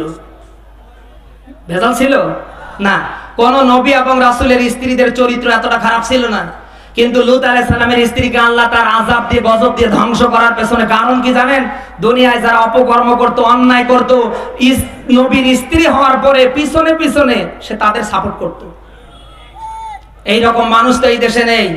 5 ওয়াক্ত নামাজ পড়ে, রমজানের রোজা রাখে, টাকা পয়সা আছে, বারবার উমরা করতে যায়, হজ করতে যায়, দুনিয়ায় ভালো ভালো কাজের আঞ্জাম নিয়ে থাকে, অথচ তাকিয়ে দেখেন এমন এমন মানুষকে সাপোর্ট করে যে মানুষগুলি সব সময় ইসলামকে, ইসলামপন্থী মানুষদেরকে উৎখাত করার জন্য হাত দিয়ে কলম চালায়। আপনি দুনিয়ায় সেজদারত অবস্থায় যদি মারা যান, আপনার অবস্থা হবে লূত আলাইহিস সালামের স্ত্রীর মতো। প্রিয় বন্ধুরা আমার, দুনিয়ায় কাউকে আল্লাহ ভালো মন্দের জ্ঞান দেয়নি। আল্লাহ যাদেরকে দিয়েছে তারা মানুষ। আমরা কি মানুষ না? বলেন বলেন। সূরা শামসের 8 থেকে 12 নম্বর আয়াত পর্যন্ত আল্লাহ কথা বলে দিয়েছেন।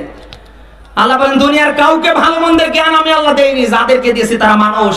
এখন দুনিয়ায় ভালো মন্দের জ্ঞান পাওয়ার পরে, এই কান দিয়ে শোনার পরে, চোখ দিয়ে দেখার পরে, অন্তর দিয়ে চিন্তা ভাবনা বিবেক বুদ্ধি খাটার পরে দুনিয়ায় যদি খারাপই আপনি ছাড়তে না পারেন, কোরআনে কারীমের সূরা আরাফের 9 নম্বর পারার 13 নম্বর পৃষ্ঠার 1 নম্বর লাইনের 179 নম্বর আয়াতের শেষের অংশে আল্লাহ দিয়েছেন যে ওরা কুকুরের চেয়ে, চার পাওয়ালা জানোয়ারের চেয়েও নিকৃষ্ট।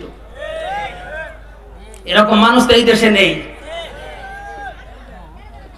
আমাদের স্বভাব আল্লাহর আদালতে একদিন দিতে হবে। আজ হাতের দ্বারা, পায়ের দ্বারা, আজ আমার অঙ্গ প্রত্যঙ্গের দ্বারা দুনিয়ায় আমি যা করছি, পৃথিবীর কেউ এর হিসাব না রাখলেও, খেয়াল না রাখলেও একজন ঠিকই দেখছে, তিনি রাখছে, তিনি অবশ্যই বিচার করবে। এই তিনি কে? আজ যারা এই চেয়ারে থাকে তারা গেয়ারে থাকে। কথা কয় না? এই চেয়ার খুব দামি একটা জিনিস, যে বসে আর উঠতে চায় না, কয়বার কাউন্টার দেওয়া লাগে। আমরা এই চেয়ারের কথা করছি না, কিন্তু আবার এই চেয়ার পাওয়ার পরে আজ যারা গেয়ার দেখিয়ে, লাভ দিয়ে, যারা ইসলামের বিরুদ্ধে, কোরআনের বিরুদ্ধে যারা আইন পাশ করে, আমার আল্লাহ এই চেয়ারে বসিয়ে সম্মান দিতেও জানে, আবার এই চেয়ারে বসিয়ে আল্লাহ জুতো পেটা করতেও জানে। ও ক্ষমতা আল্লাহর আছে না নেই? বিশ্বাস হয়? আমার ভাইরা, এই জন্য দুনিয়ায় আপনার আমার কাজ হবে, ভালো কাজের আঞ্জাম যারাই দেবে, ইসলাম নিয়ে, কোরআন নিয়ে, আল্লাহর দিকে যারাই ডাকবে, সে যেই হোক তাকে আমাকে সাপোর্ট করাই লাগবে। কথা বলে কেন? আর ইসলামের বিরুদ্ধে, কোরআনের বিরুদ্ধে, আলেমদের বিরুদ্ধে যারা লেগে পড়বে, ওটা যদি নিজের জন্ম দেয়া বাবাও হয়, এক আল্লাহর দিকে তাকে শত্রুতা করা লাগবে।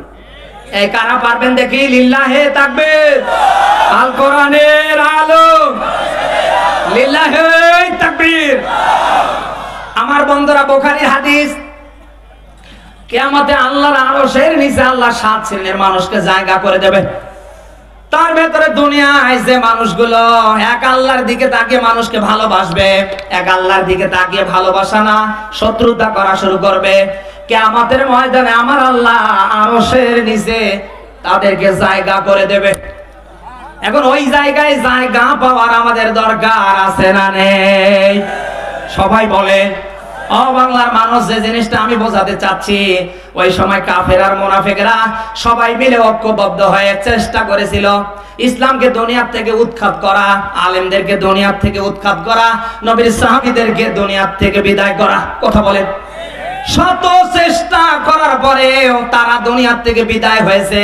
আল্লাহ এমন কালার তাদের করে দিয়েছে, তাম দুনিয়ার মানুষ তাদের নাম শুনলে ঘেন্না ভরে বদ্ধ করে। কথা বল না কেন?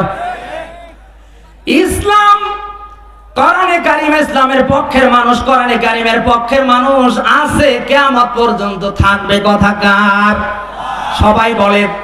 সূরা তাওবার 32 নাম্বার, সূরা সফের 8 নাম্বার, সূরা হিজরের 9 নাম্বার, এই 3টা আয়াতের কথা বললাম।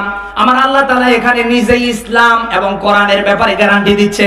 ইসলাম আমার, কোরআন আমার, আছে, কিয়ামত পর্যন্ত থাকবে। মানুষের বাণী, বক্তব্যের দ্বারা এটা কখনো বিদায় হবে না। এই হবে। এই যে বিদ্যুতের বাঁধগুলি জ্বলছে, আসেন তো কে আছেন যে ফু দিয়ে নিভিয়ে দেবেন? 1 লক্ষ টাকা বাজেট আছেন? আপনি যদি এই বাঁধটাই বন্ধ করতে চান, হয়তো 3টা কায়দা খুঁজতে পারেন। হয়তো 1 নম্বরে তারটা ছিঁড়ে দেবেন, 2 নম্বরে কাউকে ফোন করে নির্ধারিত জায়গায় আপনি ওখানে গন্ডগোল বাঁধিয়ে দেবেন। 3 নম্বরে নতুবা যে জায়গা থেকে জ্বলছে, যে জায়গা থেকে এই বিদ্যুৎ আসছে, ওখানে একটা সুইচ আছে, এখন অন আছে, অবশ্যই অফ করলে বন্ধ হবে। কথা বললে কেন? এই 3টা অপশন ছাড়া পৃথিবীর কেউ নেই যে তার মুখের বাণী, বক্তব্য, কথার দ্বারা, ক্ষমতার দ্বারা এই লাইটের আলো বন্ধ করে। পারবে পারবে পারবে? ও বাংলার মানুষ, আমি কি বোঝাতে চাই, আজ এই বাংলার মাটিতে যারা দুনিয়ার থেকে ইসলামকে, ইসলামের পক্ষের মানুষদেরকে, কোরআনকে, কোরআনের শ্রেষ্ঠ মুফাসসিরদেরকে বাংলার মাটি থেকে যারা দূর করতে চায়, খোদার কসম আল্লাহ তাদেরকেই দূর করবে। কোরআন আছে, ইসলাম আছে, তার পক্ষের মানুষও কিয়ামত পর্যন্ত থাকবে। বিশ্বাস হয়? আর যারা বেশি লাফালাফি করছে তাদের অবস্থার দিকে তাকিয়ে দেখেন, পুরো চিংড়ি মাছের মতো। চিংড়ি মাছের মাথায় পায়খানা, পৃথিবীর কোন প্রাণীর মাথায় পায়খানা রাখার ব্যবস্থা নেই। একটা মাত্র প্রাণীর ভেতরে আল্লাহ মাথায় পায়খানা রাখার ব্যবস্থা করে দিয়েছে মানবতার শিক্ষার জন্য। এই জন্য লাফ দেয় পানিতে সামনে যাওয়ার জন্য, আর উল্টো দিকে পিছনে আসে। আজ ইসলামের বিরুদ্ধে, কোরআনের বিরুদ্ধে ওই কাফের আর ওই সমস্ত মুনাফিকের গোষ্ঠীরা যা শুরু করেছে, রাতের বেলা বলে যা, 10টার পরে ভাইরাল হয়ে উল্টে গিয়ে হয় আর একটা। বাংলার মাটিতে তাকিয়ে দেখেন, যারাই কোরআনের হক কথা বলে তাদের মাহফিল বন্ধ। যারাই এদেশে কোরআনের সমাজ রাষ্ট্র গঠন করতে ডাক দেয় তারাই এই দেশে নিষিদ্ধ। এই বলে কি মুফতি আমির হামজা এই জেলায় ঢোকা যাবে না কেন? কোসে সে এই কথা বলে, এই বলে অমুক হুজুর চলবে না, অমুক হুজুর চলবে না, এদেশে তো নেই। কিন্তু আপনি তাকিয়ে দেখেন, তারা ষড়যন্ত্র করছে এক কায়দায়, কিন্তু তাদের ষড়যন্ত্র উল্টে গিয়ে হচ্ছে আর এক কায়দা। কোরআনের হক কথা বলা আলেম সমাজে আমরা কিছু বছর আগে খুব খুঁজে কম পেতাম, কিন্তু আলহামদুলিল্লাহ মাশাআল্লাহ বাংলার মাটিতে এখন প্রত্যেকেই রিস্ক নিয়ে কোরআনের পক্ষে, ইসলামের পক্ষে, আল্লাহর দিকে তাকিয়ে হক কথা বলে। মুসলমানদের এই বিজয় কার? বলেন বলেন। ওই সময় কাফের মুশরিকরা শত চেষ্টা করে ইসলাম বিদায় করতে পারেনি, ইসলামপন্থী মানুষদের উপর জুলুম চালিয়েছে, কিন্তু হিতে বিপরীত আমার আল্লাহ ওই সমস্ত জায়গায় ইসলামকে প্রতিষ্ঠিত করে দিয়েছে। সুবহানাল্লাহ বলতে পারবেন? তার বাস্তব প্রমাণ, তার বাস্তব প্রমাণ। আগামীকাল আপনার বাড়ির পাশে যেটা তাজা গাছের ডাল দেখবেন, একটা ডাল কাটবেন, 7 দিন পরে যাবেন ওই তাজা গাছটার দিকে, আপনি ডাল কাটলেন একটা, 7 দিন পরে আপনি দেখতে যাবেন যে গাছের অবস্থাটা হলো। 7 দিন পরে যখন যাবেন দেখবেন আপনি ডাল কেটেছেন একটা, কিন্তু সেখান থেকে কম করে 10-12টা তাজা ডাল বের হয়ে গেছে। এই গাছ থেকে শিক্ষা দিচ্ছি, বাংলার মাটিতে আমার মতো আলেমের মাহফিল বন্ধ হবে, নিষিদ্ধ হবে, আমার মতো আলেমের নামে মামলা হবে, আমাকে ফাঁসি দেওয়া হবে। ওই তাজা গাছের একটা ডাল কাটার পরে যে অবস্থা হবে বাংলার মাটিতে দেখতে পাচ্ছে, আস্থা হয়ে গেছে। কোরআনের শ্রেষ্ঠ মুফাসসির, আমাদের কোরআনের পাখি, জেলখানায় বন্দী হওয়ার পরে এখন দেশে হুজুরের অভাব নেই। এই কথা বলে কেন? সবাই মাশাআল্লাহ আলহামদুলিল্লাহ এখন কোরআনের হক কথা বলতে শিখেছে। বাতিলরা চাপাচাপি করে কোনো লাভবান হতে পারবা না। যতই চাপাচাপি করবা ততই তোমাদের অবস্থা আল্লাহ খারাপ করে দেবে। আমার বন্ধুরা, সূরা নাহল শেষ নাম্বার আয়াতের অংশে আমার আল্লাহ যে তথ্যটা দিয়েছেন, আল্লাহ বলেন অসবির ওয়া মা সাবরুক ইল্লা বিল্লাহি ওয়ালা তাহজান। শব্দের দিকে খেয়াল করেন। ওই সময় উহুদের প্রান্তরে নবীর আপন চাচা আমিরে হামজা যখন শহীদ হয়ে গেল, হযরতে আমিরে হামজার হাত পা এমনকি লজ্জাস্থান, কলিজা পর্যন্ত বের করা হয়েছিল। এই সেই কাফেরের বাচ্চা হিন্দা হযরতে আমিরে হামজার কলিজাটা চাপিয়ে চাপিয়ে খেয়ে ফেলেছে। বিশ্বনবী মুহাম্মদ রাসূলুল্লাহর সাথে হযরত আবু বকর এবং রাসূলের সাহাবীরা ছিলেন। আমিরে হামজার লাশের এই দুরবস্থা দেখে আল্লাহর নবী হাউমাউ করে কান্না করছে। হযরত আবু বকর বুক রেখে দিয়ে উঠে চিৎকার মেরে বলছে, হে রাসূল, দুনিয়ায় যদি কোনোদিন আবহাওয়ার পরিবর্তন আসে, কোনোদিন যদি এমন ক্ষমতা আমাদের হাতে আসে, আজ আমাদের ভাইদের অবস্থা যারা 13টা বাঁধিয়েছে, একদিন আমরাও তাদের অবস্থা 13টা বাঁধিয়ে ছাড়বো। সঙ্গে সঙ্গে উহুদের প্রান্তরে এই আয়াতে কারিমা আমার আল্লাহ বিশ্ব নবীর উপরে দিলেন। হযরত জিবরাইল ডাক দিয়ে বলেন, হে রাসূল, তাড়াতাড়ি আবু বকরকে শান্ত করেন। আমার আল্লাহ এই মুহূর্তে আয়াত দিয়ে আপনাকে সান্ত্বনা করার ব্যাপারে তাগিদ দিচ্ছে। আপনি নিজেও ধৈর্য ধরেন, আপনার সাহাবী আবু বকর সহ যারা আছে তারাও যেন ধৈর্য ধরে, তারা যেন কোনো টেনশন চিন্তা না করে। যে জমিনের উপরে ইসলামপন্থী মানুষের রক্ত পড়বে, ওই জমিনের উপরে ইসলামের বিজয় দেবে কে?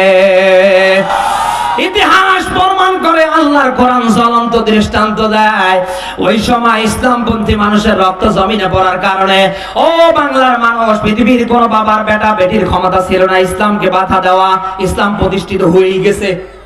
আজও বাংলার মাটিতে ইসলাম প্রতিষ্ঠিত হবেই, কারণ এই দেশে হাজারো আলেমের রক্ত ঝরেছে। যে দেশে আলেমের রক্ত মাটিতে পড়ে, ওই দেশে আল্লাহর বিজয় আসবেই আসবেই আসবেই। হয়তো 10 দিন পরে, নতুবা 10 বছর পরে। কথা বললে কেন? ইতিহাস প্রমাণ করে ওই সময় নবী রাসূলদের থেকে আপনি শিক্ষা নিতে পারেন। হযরত ইউসুফ আলাইহিস সালাতু ওয়াস সালামকে একাধারে 10 বছর জুলাইখা ষড়যন্ত্র করে জেলখানায় রেখেছিল। ও বাংলার মানুষ, অবশেষে আমার আল্লাহ জেলখানা থেকে বের করে তাকে রাষ্ট্রের খাদ্যমন্ত্রী বানিয়েছে। আমরা দুনিয়ার যারা আলেম, আমরা সাধারণ মানুষ না, আমরা নবীদের ওয়ারিস। আর আমার আল্লাহ আমাদের ব্যাপারে অনেক কথা দিয়েছে। সূরা ফাতিরের বিশেষ করে 28 নাম্বার আয়াতে আল্লাহ দিয়েছে, আল্লাহ বলেন, ইন্নামা ইয়াখশাল্লাহা মিন ইবাদিহিল উলামা। বলেন আল্লাহু আকবার। আল্লাহ বলেন, আমার বান্দাগণের ভেতরে তারাই সবচেয়ে বেশি আমি আল্লাহকে ভয় করে যারা আলেম। সুবহানাল্লাহ বলতে পারেন না? এই আয়াতের ব্যাখ্যা তিরমিজির হাদিসে এসেছে, নবী বলেন, ইন্নাল উলামা ওয়ারাসাতুল আম্বিয়া। নবীদের ওয়ারিস হলো দুনিয়ার আলেমরা। কারা? বলেন বলেন বলেন। আবু দাউদ শরীফের হাদিস থেকে বলছি, আল্লাহর নবী দিয়েছে আলেমদের জন্য কাঠের ভেতরের পোকা থেকে সমুদ্র, নদী নালা, খাল বিলে আল্লাহর যত মাখলুক আছে সবাই, এমনকি আল্লাহর ফেরেশতারা পর্যন্ত রহমতের দোয়া করে। ও বাংলার মানুষ, এই আলেমরা দুনিয়ায় সাধারণ কোন মানুষ না, এরা নবীদের ওয়ারিস। ওই সময় নবীরা 10 বছর জেল খাটার পরে নবীদেরকে যদি আল্লাহ রাষ্ট্র ক্ষমতা দিতে পারে, আজ নাইবে নবী হিসাবে আলেমদের ভূমিকা পালন করতে গিয়ে আমাদের বড় হুজুর জেলখানায় গিয়েছে, 10 বছর পার হয়ে যাচ্ছে, অবশ্যই তাকে আমার আল্লাহ বের করে রাষ্ট্র ক্ষমতা দেবে। এই ক্ষমতা আল্লাহর নেই? সবাই বলেন। রাতের পরে দিন আসে, দিনের পরে রাত আসে, সপ্তাহের পরে মাস আসে, মাসের পরে এক পর্যায়ে সাল চেঞ্জ হয়। কথা বলে কেন? একদিনে দিন না, এক মাসে শীত যায় না। শুধু কি মাঘ মাসে শীত যায় না? আমার বন্ধুরা, অবশ্যই অবশ্যই আলেমদের উপরে একদিন না একদিন বিজয় দেবে কে? সবাই বলেন। ওই ভরসা আছে তো আমাদের। ইতিহাসের পাতায় একটু টাচ করেন তো। হযরতে মুসা আলাইহিস সালাতু ওয়াস সালামের মিশনকে বিদায় করার জন্য ফেরাউন যে ষড়যন্ত্র, যে আলটিমেটাম গুলি দিয়েছিলেন, বিশেষ করে সূরা শুআরার 29 নাম্বার আয়াত দেখবেন, ক্বালা লা ইন ইত্তাখাযতা ইলাহান গায়রি লা জাআলান্নাকা মিনাল মাসজুনিন।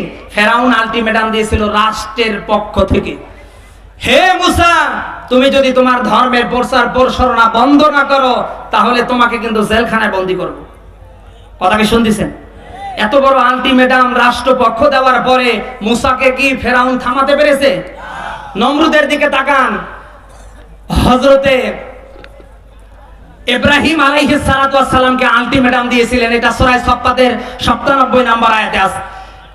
নমরুদ তার দলবল নিয়ে রাষ্ট্রের পক্ষ থেকে আলটিমেটাম দিয়েছিল, হে ইব্রাহিম, ফালকুহু ফিল জাহিম, তুমি যদি তোমার ধর্মের প্রচার প্রসারণা বন্ধ না করো, তাহলে তোমাকে কিন্তু আগুনে পুড়িয়ে মারব। এই নমরুদের আলটিমেটাম সম্পর্কে এই কথা কোরআনে দিয়েছে কে? সবাই বলেন। নমরুদ রাষ্ট্রীয়ভাবে ইব্রাহিমকে থামাতে পেরেছে? বলেন বলেন। হযরতে নূহ আলাইহিস সালামের দিকে তাকান, রাষ্ট্রীয়ভাবে তারাও এইভাবে বিল এক পর্যায়ে পাশ করেছিল, এক পর্যায়ে তারা বলেই ফেলেছিল, হে নবী, আপনি যদি আপনার ধর্মের প্রচার প্রসারণা বন্ধ না করেন, তাহলে অবশ্যই অবশ্যই আমরা আপনাকে দুনিয়ায় পাথর মেরে বিদায় করব। ও বাংলার মানুষ, হযরত নূহ আলাইহিস সালামের মিশন কিন্তু তার জাতির লোকেরা বন্ধ করতে পারেনি। পেরেছে? আল্লাহর নবী মুহাম্মদ রাসূলুল্লাহর মিশন তারাও ঠেকাতে পারেনি। আজও বাংলার মাটিতে নায়েবে নবী আলেমরা যে মিশন হাতে নিয়েছে, বাংলার মাটিতে বাস্তবায়ন হবে, কোন জালিমের বাবার ক্ষমতা হবে না রোধ করা। যেখানে নমরুদের কথা, সেখানে ইব্রাহিমের কথা দিয়েছে কে? যেখানে ফেরাউনের কথা, ওই জায়গায় মুসার কথা দিয়েছে কে? যেখানে আবু লাহাবের কথা, উতবা সাহেব আবু জাহেলের কথা, ওই জায়গায় মুহাম্মদ সাল্লাল্লাহু আলাইহি ওয়াসাল্লামের কথা দিয়েছে কে? ও বাংলার মানুষ, আজ বাংলার মাটিতে আমি যদি ওই নমরুদের, আমি যদি ওই ফেরাউনের, আমি যদি ওই আবু জাহেলের, আমি যদি ওই সমস্ত পূর্বের জালিম স্বৈরাচার, ওই সমস্ত সরকারদের কর্মসূচির কথা বলি, এই দেশে ওদের চরিত্রের সাথে যাদের চরিত্রের হুবহু মিল আছে, তারা রাগ করবেই। কথা বল না কেন? তাই বলে কি আমরা কোরআনের কথা থেমে বলা বাদ দিয়ে দিব? আমরা তাই বলে কি ছেড়ে দেব? না, কোরআনের হক কথা এক আল্লাহর দিকে তাকিয়ে বলতে হবে। আর বলতে গিয়ে যদি আমাদের জেলখানায় ঠিকানা হয়, ওটা জেলখানায় যাওয়া না, কিয়ামতের ময়দানে আল্লাহর জান্নাতে যাওয়ার ওসিলা। আল্লাহ তাআলা দুনিয়ায় আমাদের প্রত্যেককে কোরআনের পক্ষে থেকে কোরআনের সমাজ, কোরআনের রাষ্ট্র গঠন করার যে ভূমিকা, আল্লাহ যেন অমরের মতো দান করে। জোরে বলেন আমিন। দরুদ ও সালাম মানবতার মহান নবী মুহাম্মদ রাসূলুল্লাহ বলেন সাল্লাল্লাহু, যে নবীর চরিত্র আর আদর্শ বাদ দিয়ে, এটা রজব মাস চলছে। কোন মাস? আপনারা থাকবেন না যাবেন? শেষ করে দেব নাকি? আমি তো এখনো তেলাওয়াতকৃত আয়াতের দিকে যাইনি, বলবো না শেষ করে দেব? রজব মাস চলছে। এই রজব মাসে আল্লাহর নবী মুহাম্মদ রাসূলুল্লাহ তথা আল্লাহ তাআলার পক্ষ থেকে 14টা শিক্ষা পেয়েছিলেন। আজ রাসূলের এই 14টা মিশন, রজব মাসের 14টা শিক্ষা বাংলার মাটিতে তার উম্মতেরা যদি নিজের জীবনে এবং সমাজে, রাষ্ট্রে ছড়িয়ে ছিটিয়ে দেওয়ার চেষ্টা করে, বাংলার মাটিতে অশান্তি দূর হয়ে অশান্তির পরিবর্তে শান্তি ফিরে আসবে। সে রাসূলের চরিত্র আদর্শ বাদ দিয়ে দুনিয়ায় যদি কারো চরিত্র আদর্শ তৈরি হয়ে যায়, এই লোকটা অবশ্যই কিয়ামতে জাহান্নামে যাবে। আপনারা জানেন যে আল্লাহর নবী মুহাম্মদ রাসূলুল্লাহর 4 জন চাচা ছিলেন। একটা আমিরে হামজা, এরপরে হযরত আব্বাস, এরপরে আবু লাহাব, এরপরে আবু তালিব। আবু তালিব আর আবু লাহাব যাবে জাহান্নামে, আর আমিরে হামজা হযরত আব্বাস রাদিয়াল্লাহু তাআলা আনহু দুইজন যাবে জান্নাতে। কারণ আছে না নেই? নবীজির 2 জন চাচা আবু লাহাব আর আবু তালিব জাহান্নামে যাবে, একটা মাত্র কারণ, তারা নবীজির জন্মে আনন্দে ছিল, কিন্তু নবীজির চরিত্র আদর্শ পাওয়ার পরে ওর পক্ষে আসা তো দূরের কথা, আরো নবীজির বিপক্ষে তারা স্লোগান দিত। এই জন্য 2 জন যাবে জাহান্নামে, আর 2 জন আমিরে হামজা হযরত আব্বাস, নবীর জন্মেও তারা খুশি ছিল, এমনকি নবীর চরিত্র আদর্শ নিজের জীবনে নেওয়ার পরে ওটা বাস্তবায়নের পক্ষে তারা ছিল। কথা বললে কেন ভাই? এমনকি 2 জনে ইসলামের জন্য জীবন পর্যন্ত দিয়েছে। এই জন্য আজ বাংলার মাটিতে যারা রাসূলকে সস্তা মহব্বত করে, শুধু জেলাপি, কোরমা, মিলাদ আর কিয়াম নিয়ে, এরা কিয়ামতের ময়দানে আবু লাহাবের সাথে, আবু তালিবের সাথে জাহান্নামে যাবে, কোনো সন্দেহ নেই। আরো রাসূলের আশেক দাবি করে। তুমি যদি হও আশেক, তাহলে আশেকে শয়তান হবে কে? রাসূলের চরিত্র নিয়ে, আদর্শ নিয়ে, আল্লাহর নবীকে নিয়ে ফ্রান্সে কটূক্তি করা হলো। রাসূলের হাজারো উম্মত এই দেশে আছে, ফেসবুকে একটা পর্যন্ত স্ট্যাটাস তাদের বিরুদ্ধে দিতে পারেনি। আরো দাবি করছে আশেকে রাসূল। তুমি আশেকে শয়তান। মিলাদ, কিয়াম, জেলাপি খাবার ধান্দা, আর এক একটার পেট। গর্ভবতী মহিলার দেখে লজ্জা পায়। এই যে কিছুদিন আগে এক পটকা মাছ মারা গিয়েছে দেওয়ান বাগি। ওরে সুবহানাল্লাহ, এত বড় পেট। মারা যাওয়ার পরে দেখলাম মহিলারা, বিভিন্ন মেয়েরা স্ট্যাটাস দিয়েছে, বলছে আমাদের পেটে 5টা সন্তান একবারে আসলেও দেওয়ানবাগির পেটের মতো পেট উঁচু হবে না। কি বড় পেট! পেট তো তাদেরই বড় হবে যারা হালাল কোনটা হারাম কোনটা একাকার করে মারে। আদম থেকে মুহাম্মদ রাসূলুল্লাহ পর্যন্ত কোন নবী রাসূলের পেট বুকের উপরে ছিল না। যে হুজুরের এই পেট, যে আলেমের পেট বুকের উপরে দেখবেন, বোঝা লাগবে ওর আয়ের উৎস অবশ্যই 2 নাম্বারই আছে। কি পেট গো! মহিলারা লজ্জা পায়। শয়তান খায় কি? একবারে 2 কেজি গোস্ত টানে।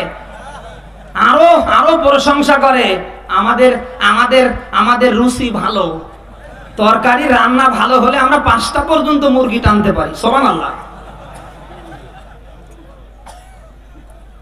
দুনিয়ায় রাসূলের চরিত্র আদর্শের সাথে কারো চরিত্র আদর্শ যদি মিলে না যায়, ও যদি কাবার মতো জায়গায় গিয়েও মারা যায়, আমার আল্লাহ অবশ্যই অবশ্যই কিয়ামতে তাকে জাহান্নামে দেবেই। যে রাসূলের চরিত্রের ব্যাপারে সূরা কলামের 4 নম্বর আয়াতে আল্লাহ সার্টিফিকেট দিয়েছেন, যে রাসূলের আদর্শের ব্যাপারে আমার আল্লাহ সূরা আহজাবের 21 নম্বর আয়াতে আল্লাহ তথ্য দিয়েছেন। অতএব কারণে সেই রাসূলকে, সেই নবীকে মাইনাস করে দুনিয়ার কোন নেতা নেত্রী ভণ্ডের চরিত্র আদর্শ দিয়ে দুনিয়ার কারো চরিত্র আদর্শ যদি হয়ে যায়, ওটা নির্ঘাত জাহান্নামের জেলখানা নামক নামের আসামি। এখানে ঠিক বলছেন, এখানে কত মানুষ আছে যার ব্যক্তি জীবন, পারিবারিক জীবন, সমাজ জীবন, রাজনৈতিক জীবন তাকিয়ে দেখেন রাসূলের সাথে একটাও মেলে না। এমন রাজনৈতিক জীবন চালাচ্ছে, এমন এমন রাজনীতি করে যে রাজনীতি রাসূলের সাথে মিল নেই। ওর রাজনীতির সব মিশন নিরপরাধ মানুষের নামে মামলা দিয়ে বাড়ি ছাড়া করা, আরো ক্ষমতায় বসে ৭১-এর টার্গেট নিয়ে আল্লাহ আল্লাহ করা। রাসূলের এই রাজনীতি ছিল না, রাসূলের এই সমাজনীতি ছিল না, রাসূলের এই অর্থনীতি ছিল না, রাসূলের এই পারিবারিক নীতি ছিল না।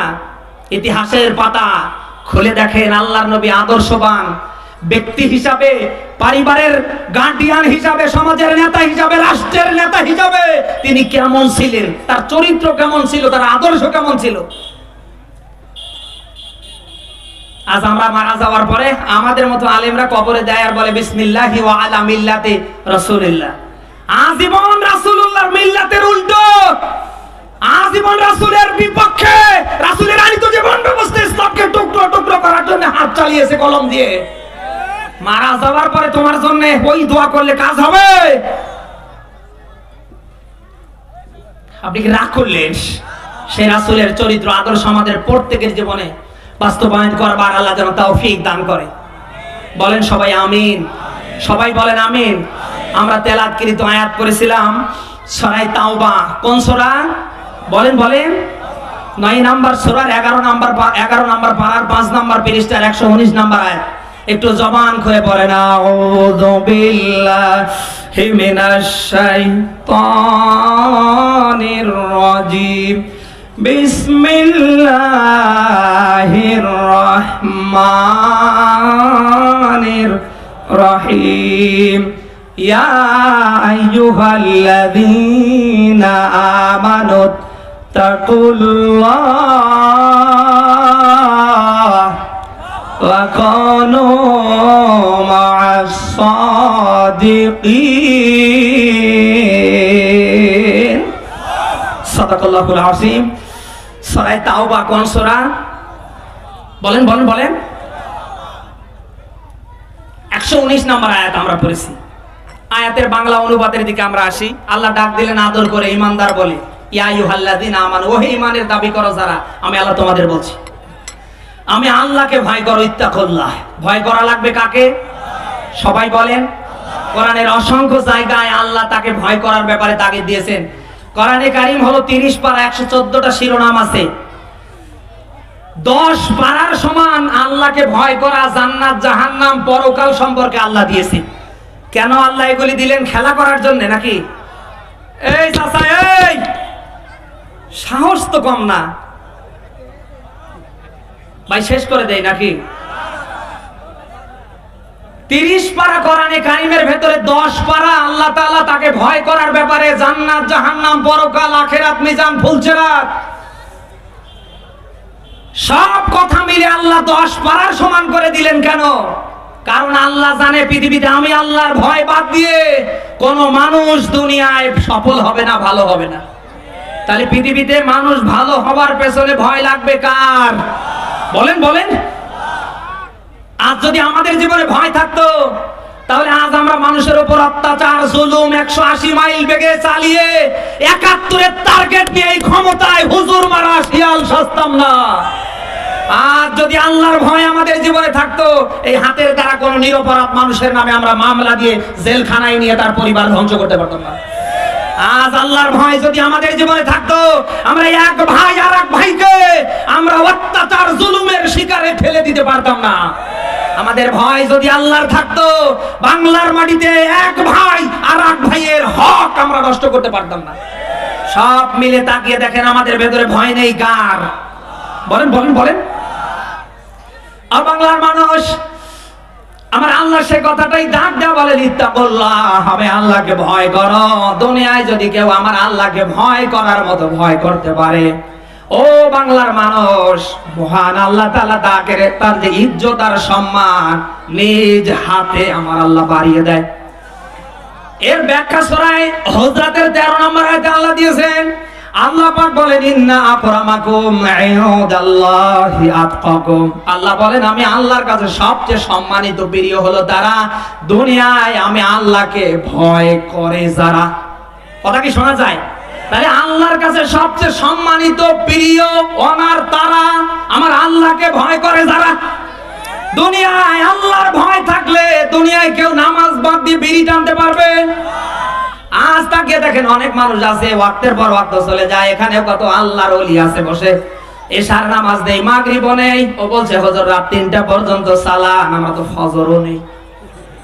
কথা বলেন, দুনিয়ায় কেউ যদি আল্লাহর বান্দা দাবি করে, মুসলমানের দাবি করে, তাকে অবশ্যই আযান হওয়ার পরে নামাজ পড়া লাগবে। এই হক কার? দুইটা হক, একটা হকুল্লাহ আর একটা হকুল ইবাদ। আযান হওয়ার পরে দুনিয়ায় যদি কেউ মুসলমান দাবি করে, তাকে অবশ্যই নামাজে দাঁড়ানো লাগবে। এখন যদি কেউ নামাজে দাঁড়ায়, তার লাভ না লস? বলেন বলেন বলেন। 5 ওয়াক্ত নামাজের ভেতরে পুরস্কার আছে না নেই? দুনিয়ায় কেউ যদি ফজরের নামাজ আদায় করে, হযরত আদমের মতো জীবনের যত গুনাহ আবার আল্লাহ মাফ করে দেবে। কেউ যদি জোহরের নামাজ এরপরে আসরের নামাজ আদায় করে, আমার আল্লাহ তার জন্য জান্নাতের 8টা দরজা খুলে দেবে। কেউ যদি মাগরিবের 3 রাকাত ফরজ নামাজ এবং ইশারের 4 রাকাত ফরজ নামাজ আদায় করে, আমার আল্লাহ জাহান্নামের 7টা দরজা তার জন্য বন্ধ করে দেবে। আজ যদি আমাদের ভিতরে ভয় থাকতো, অন্তত আযান হওয়ার পরে আমরা সব লাথি মেরে আল্লাহর আহ্বানে আল্লাহর ভয় নিয়ে নামাজে দাঁড়াতাম। কথা বলে না কেন? তামাম দুনিয়ার খারাপই আমরা ছেড়ে দিতাম, কিন্তু দুঃখের সাথে বলতে হয় ওই ভয় আমাদের নেই। আর আল্লাহ তাআলা আদর করে ঈমানদার বলে, বিশ্বাসী বলে, মুমিন বলে আমার আল্লাহ ডাক দেয়া বলছে, ওহে দুনিয়ার ঈমানদাররা, ওহে দুনিয়ার মুমিনেরা, ওহে দুনিয়ার বিশ্বাসীরা, আমি আল্লাহ তোমাদের বলছি, আমি আল্লাহকে ভয় করো। ওয়া কুনু মা'আস সাদিকিন। আর দুনিয়ায় যারা সত্যবাদী তাদের সাথে থাকো। সুবহানাল্লাহ বলতে পারবেন? সত্যবাদী কাকে বলে? যে সেকেন্ডে সেকেন্ডে মিথ্যা কথা বলে। সত্যবাদী তাকে বলে মোবাইলে কথা বলছে, হ্যালো কে? চাচা আমি আব্দুল লতিফ। চাচা আপনি কোথায়? ও আছে ঝিনাইদহ। বলছে যে আমি নেই চুয়াডাঙ্গায়। এই তো সত্যবাদী। সত্যবাদী তো তারে বলে যে মিথ্যা কথা বলতে কোনো কার্পণ্য করে না।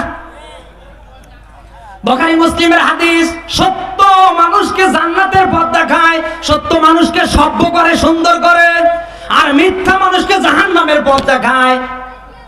কারণ এই দুনিয়ায় যত পাপ আছে তার ভেতরে পাপের মা হচ্ছে মিথ্যে।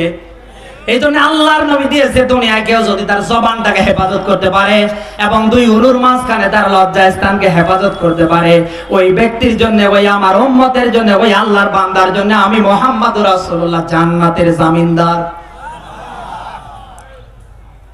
ও বাংলার মানুষ, এই জন্য যারা সালেহীন, যারা সত্যবাদী, অবশ্যই অবশ্যই তাদের সঙ্গে সঙ্গ দেওয়া লাগবে কি লাগবে না? বলেন বলেন। আমরা বুখারীর হাদিস দেখতে পাই, আল্লাহর নবী দিয়েছে, মান তাশাব্বাহা বিকাউমিন ফাহুয়া মিনহুম, রাওয়াহুল বুখারী। নবীজি বলেন, দুনিয়ায় যার সাথে যার সম্পর্ক হবে, ভালোবাসা হবে, কিয়ামতের ময়দানে তার সাথে তার হাসর হবে। আমার আল্লাহর এই কোরআনে কারিমের সূরা তাওবার 119 নম্বর আয়াতের দিকে তাকিয়ে এই কথাগুলি এসেছে। আপনি যদি দুনিয়ায় কোন সত্যবাদীর সাথে বন্ধুত্ব করতে পারেন, আপনি দুনিয়ায় কোন সত্যবাদী মানুষের সাথী যদি হতে পারেন, বন্ধু হতে পারেন, ও বাংলার মানুষ, আশা করা যায় কিয়ামতের ময়দানে ওর সাথে আল্লাহ আপনাকে জান্নাত দেবে। আপনি কি এই কোরআনের এই আয়াত এই কথা মানবেন না বাদ দেবেন যারা সেকেন্ডে সেকেন্ডে মিথ্যা কথা বলে? আজ তো আমাদের বন্ধুত্ব এই সমস্ত মানুষের সাথে বেশি নাকি? আমরা অনেকে আছি মসজিদের ইমামদের দেখতে পাই না, মুয়াজ্জিনদের দেখতে পাই না, আলেমদের দেখতে পাই না। আমরা একটু জোরে গেলে শয়তান চা খায় আর বিড়ি টানে। আরে ভাই, বিড়ি খাস সিগারেট খাস খা, কিন্তু খাওয়া জিনিস চা দিয়ে বিড়ি সিগারেট টেনে আপনার রহস্যটা কি, মজাটা কি, ফজিলতটা কি আমায় বলেন তো? কোনো কাজ নেই। শয়তান পায়ের উপর একটা পা তুলে দিয়ে সিগারেট টানছে, বাম হাত দিয়ে চা খাচ্ছে। সুবহানাল্লাহ। আর মসজিদের ইমাম মুয়াজ্জিন আলেম দের দেখলেই টিটকারি করে, ওই দেখ ওই দেখ, হুজুর হাঁটতে পারে না, কত পা খাওয়া খেয়েছে। আবার যদি একটু তাড়া নিয়ে সামনে কাজ নিয়ে আমরা যদি একটু জোরে যাই, তখন আবার টিটকারি করে, দেখ দেখ কত পা দাওয়াত পেয়েছে। আমি বলি, বাংলাদেশে ইমাম মুয়াজ্জিন আলেমদের চেয়ে ভালো মানুষ এই পৃথিবীতে আরো কেউ বলেন না কেন ভাই? মসজিদের ইমামরা, মুয়াজ্জিনরা, সমাজের হুজুররা তো সেকেন্ডে সেকেন্ডে মিথ্যা কথা বলে। তারা ওয়াদার বরখেলাপ করে, তারা আমানতের খেয়ানত করে। নিঃসন্দেহে বোঝা যায় আল্লাহর আকাশের নিচে জমিনের উপরে আলেমদের চেয়ে ভালো মানুষ আর কোথাও নেই। স্পষ্ট ব্যাখ্যায় বলছি, এই আলেমরাই দুনিয়ায় সত্যবাদী, সলেহীন। নবী নেই, এরাই এখন। আপনি যদি তাদের সাথে সঙ্গ দিতে পারেন, তাদের সাথী হতে পারেন, আশা করা যায় কিয়ামতের ময়দানে নাজাতের ব্যবস্থা আল্লাহ করে দিতে পারে। ও ক্ষমতা তো আল্লাহর নেই। ও ক্ষমতা তো আল্লাহর নেই। সূরা আহজাব কোন সূরা বলেন তো? বলেন বলেন বলেন। 22 নম্বর পারা 6 নম্বর পৃষ্ঠার 70 নম্বর আয়াতে আল্লাহ দিয়েছেন, ইয়া আইয়ুহাল্লাযীনা আমানু তাকুল্লাহ আকুলু কাওলান সাদীদা। আপনি কি শুনলেন? শব্দের দিকে এখানেও আল্লাহ ইমানদার বলে ডাক দিলেন, আর ডাক দিয়ে আল্লাহ কাজ ধরিয়ে দিলেন, যখন কথা বলবে তখন সঠিক কথা বলবে। সুবহানাল্লাহ বলবেন না? কারণ একটা মানুষ যখন সত্য কথা বলে, প্রত্যেকটা কথার বিনিময়ে সাদকা করার সমান সওয়াব আল্লাহ আমল নামায় দান করে। মানুষ যখন সত্য কথা বলে, তার জন্য জান্নাতের রাস্তাটা সহজ হয়ে যায়।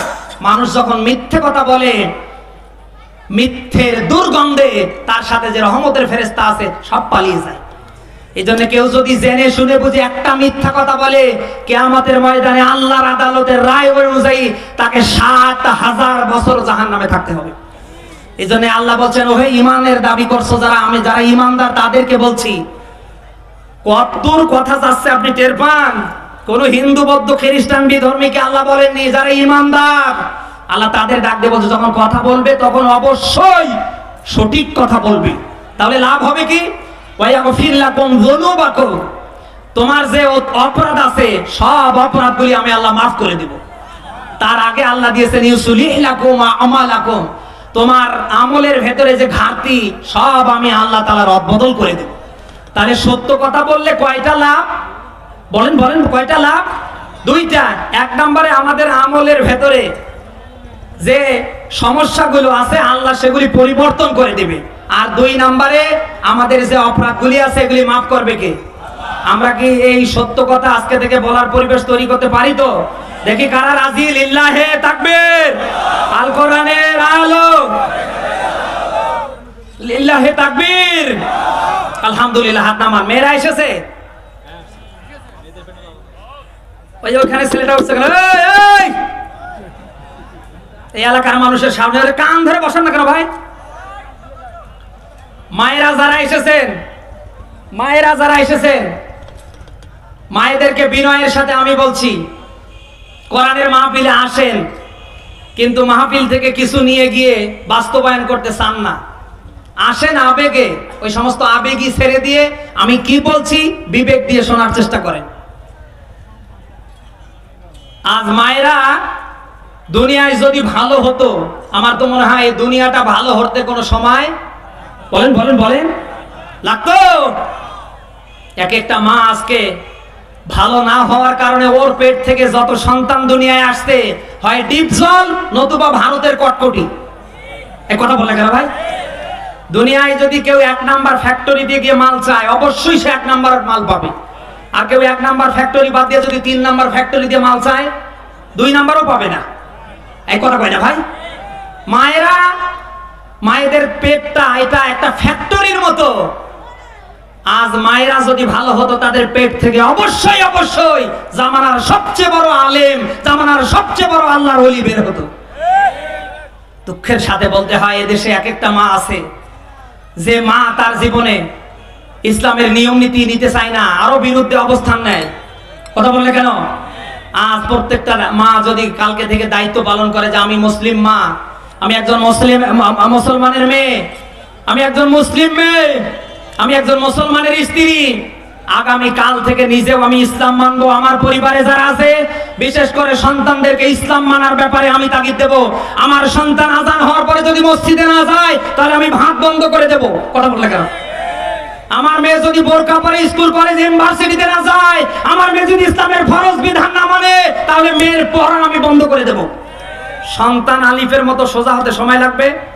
দুঃখের সাথে বলতে হয়, এদেশে অনেক মা আছে নিজেরাই নামাজ পড়ে না, নিজেরাই ইসলাম মানে না, আর মেয়েকে ইসলাম মানাবে কি করে? এই যে 14 ফেব্রুয়ারি দুদিন আগে গেল, অনেক মা আছে তার মেয়েকে গুঁতো দিয়ে বের করে দিয়েছে 14 ফেব্রুয়ারির দিনে। সুবহানাল্লাহ। আরো মেয়ের কানে কানে বলে, শোন, আমি 13টা প্রেম করার মাথায় কিন্তু 13 নম্বরে তোর আব্বা পেয়েছি। প্রয়োজনে 13 কেন, 13 দুগুণ 26টার সাথে প্রেম করবা, কিন্তু যাকে তাকে জালে বন্দি করবা না। যেটা মাগুর মাছের বাচ্চা ওইটাকে করবা। এদেশে এমন মা তো নেই, আরে এই ঝিনাইদাই তো নেই। মেয়েকে ইসলামের নৈতিকতা শিক্ষা দিবে কি করে? ছেলেকে ইসলামের নৈতিকতা শিক্ষা দিবে কি করে? কোরআন হাতে তুলে দিবে কি করে? ছেলের খোঁজ খবর নিবে কি করে? ও তো ভারতের চ্যানেল নিয়ে ব্যস্ত। মায়েরা যারা এসেছেন, ছেলে মেয়ের কারণে জাহান্নামে যাবেন, ছেলে মেয়ের কারণে জান্নাতে যাবেন। আপনার ছেলে মেয়ে দুনিয়ায় আপনি বেঁচে থাকাকালীন সময় আপনি যদি দুনিয়ায় আলিফের মতো সোজা করে ইসলামের নৈতিকতা দিয়ে আল্লাহর কোরআনে কারিমের কাছে আপনি আত্মসমর্পণ করে মা হিসাবে যেতে না পারেন, খোদার কসম কোরআনের মাহফিলে বলে গেলাম, কিয়ামতের ময়দানে এই ছেলে মেয়ে আপনাকে জাহান্নামে নিয়ে যাওয়ার কারণ হবে। আপনি কি কথা শুনতেছেন?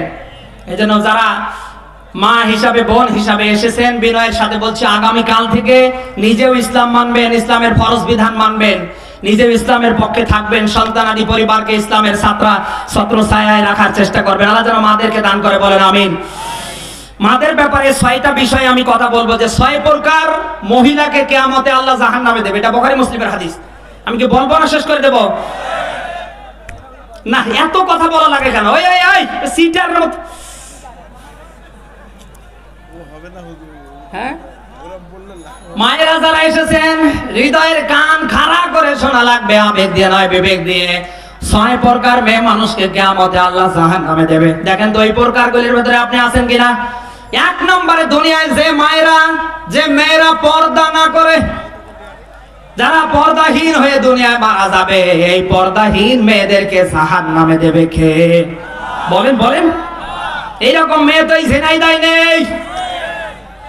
2 নম্বরে, যে মেয়েরা তার স্বামীকে কষ্ট দেবে, এটাও তো আরো নেই। মায়েরা যারা এসেছেন, স্বামীকে কোনোভাবে কষ্ট দেওয়া যাবে না।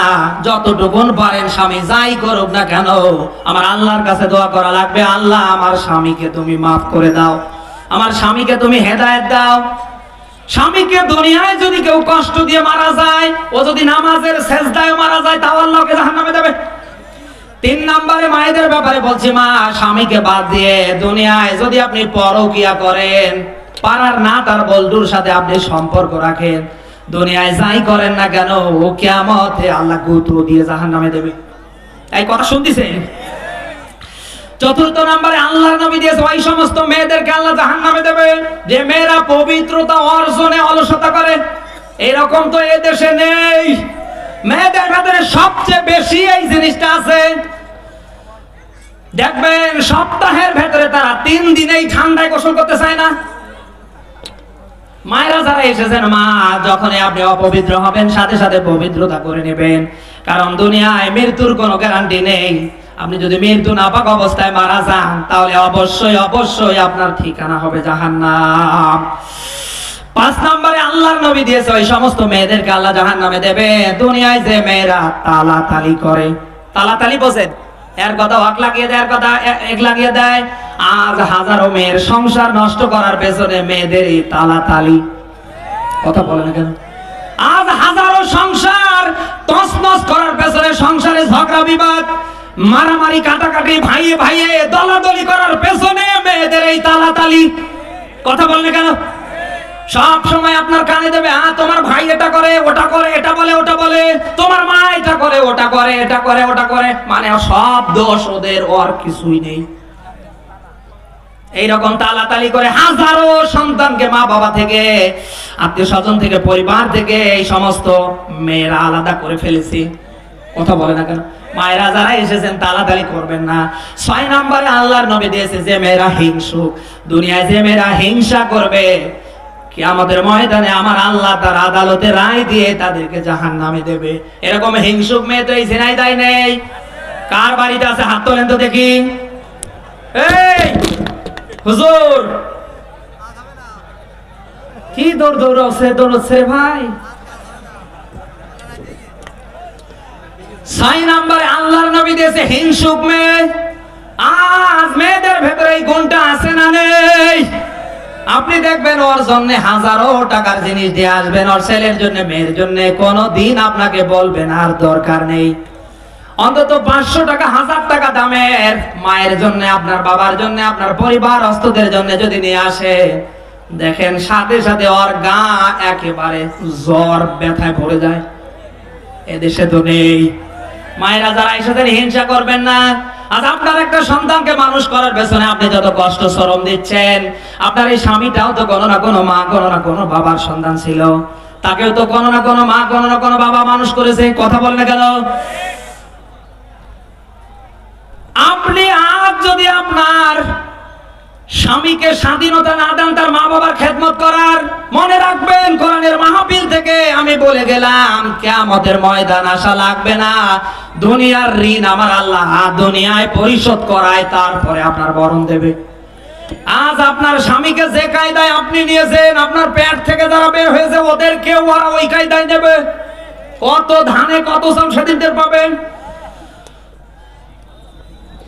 আজ আমরা এই সমস্ত অনেক পুরুষ আছি, অনেক আমরা স্বামী আছি যারা বউয়ের একেবারে ডান হাত।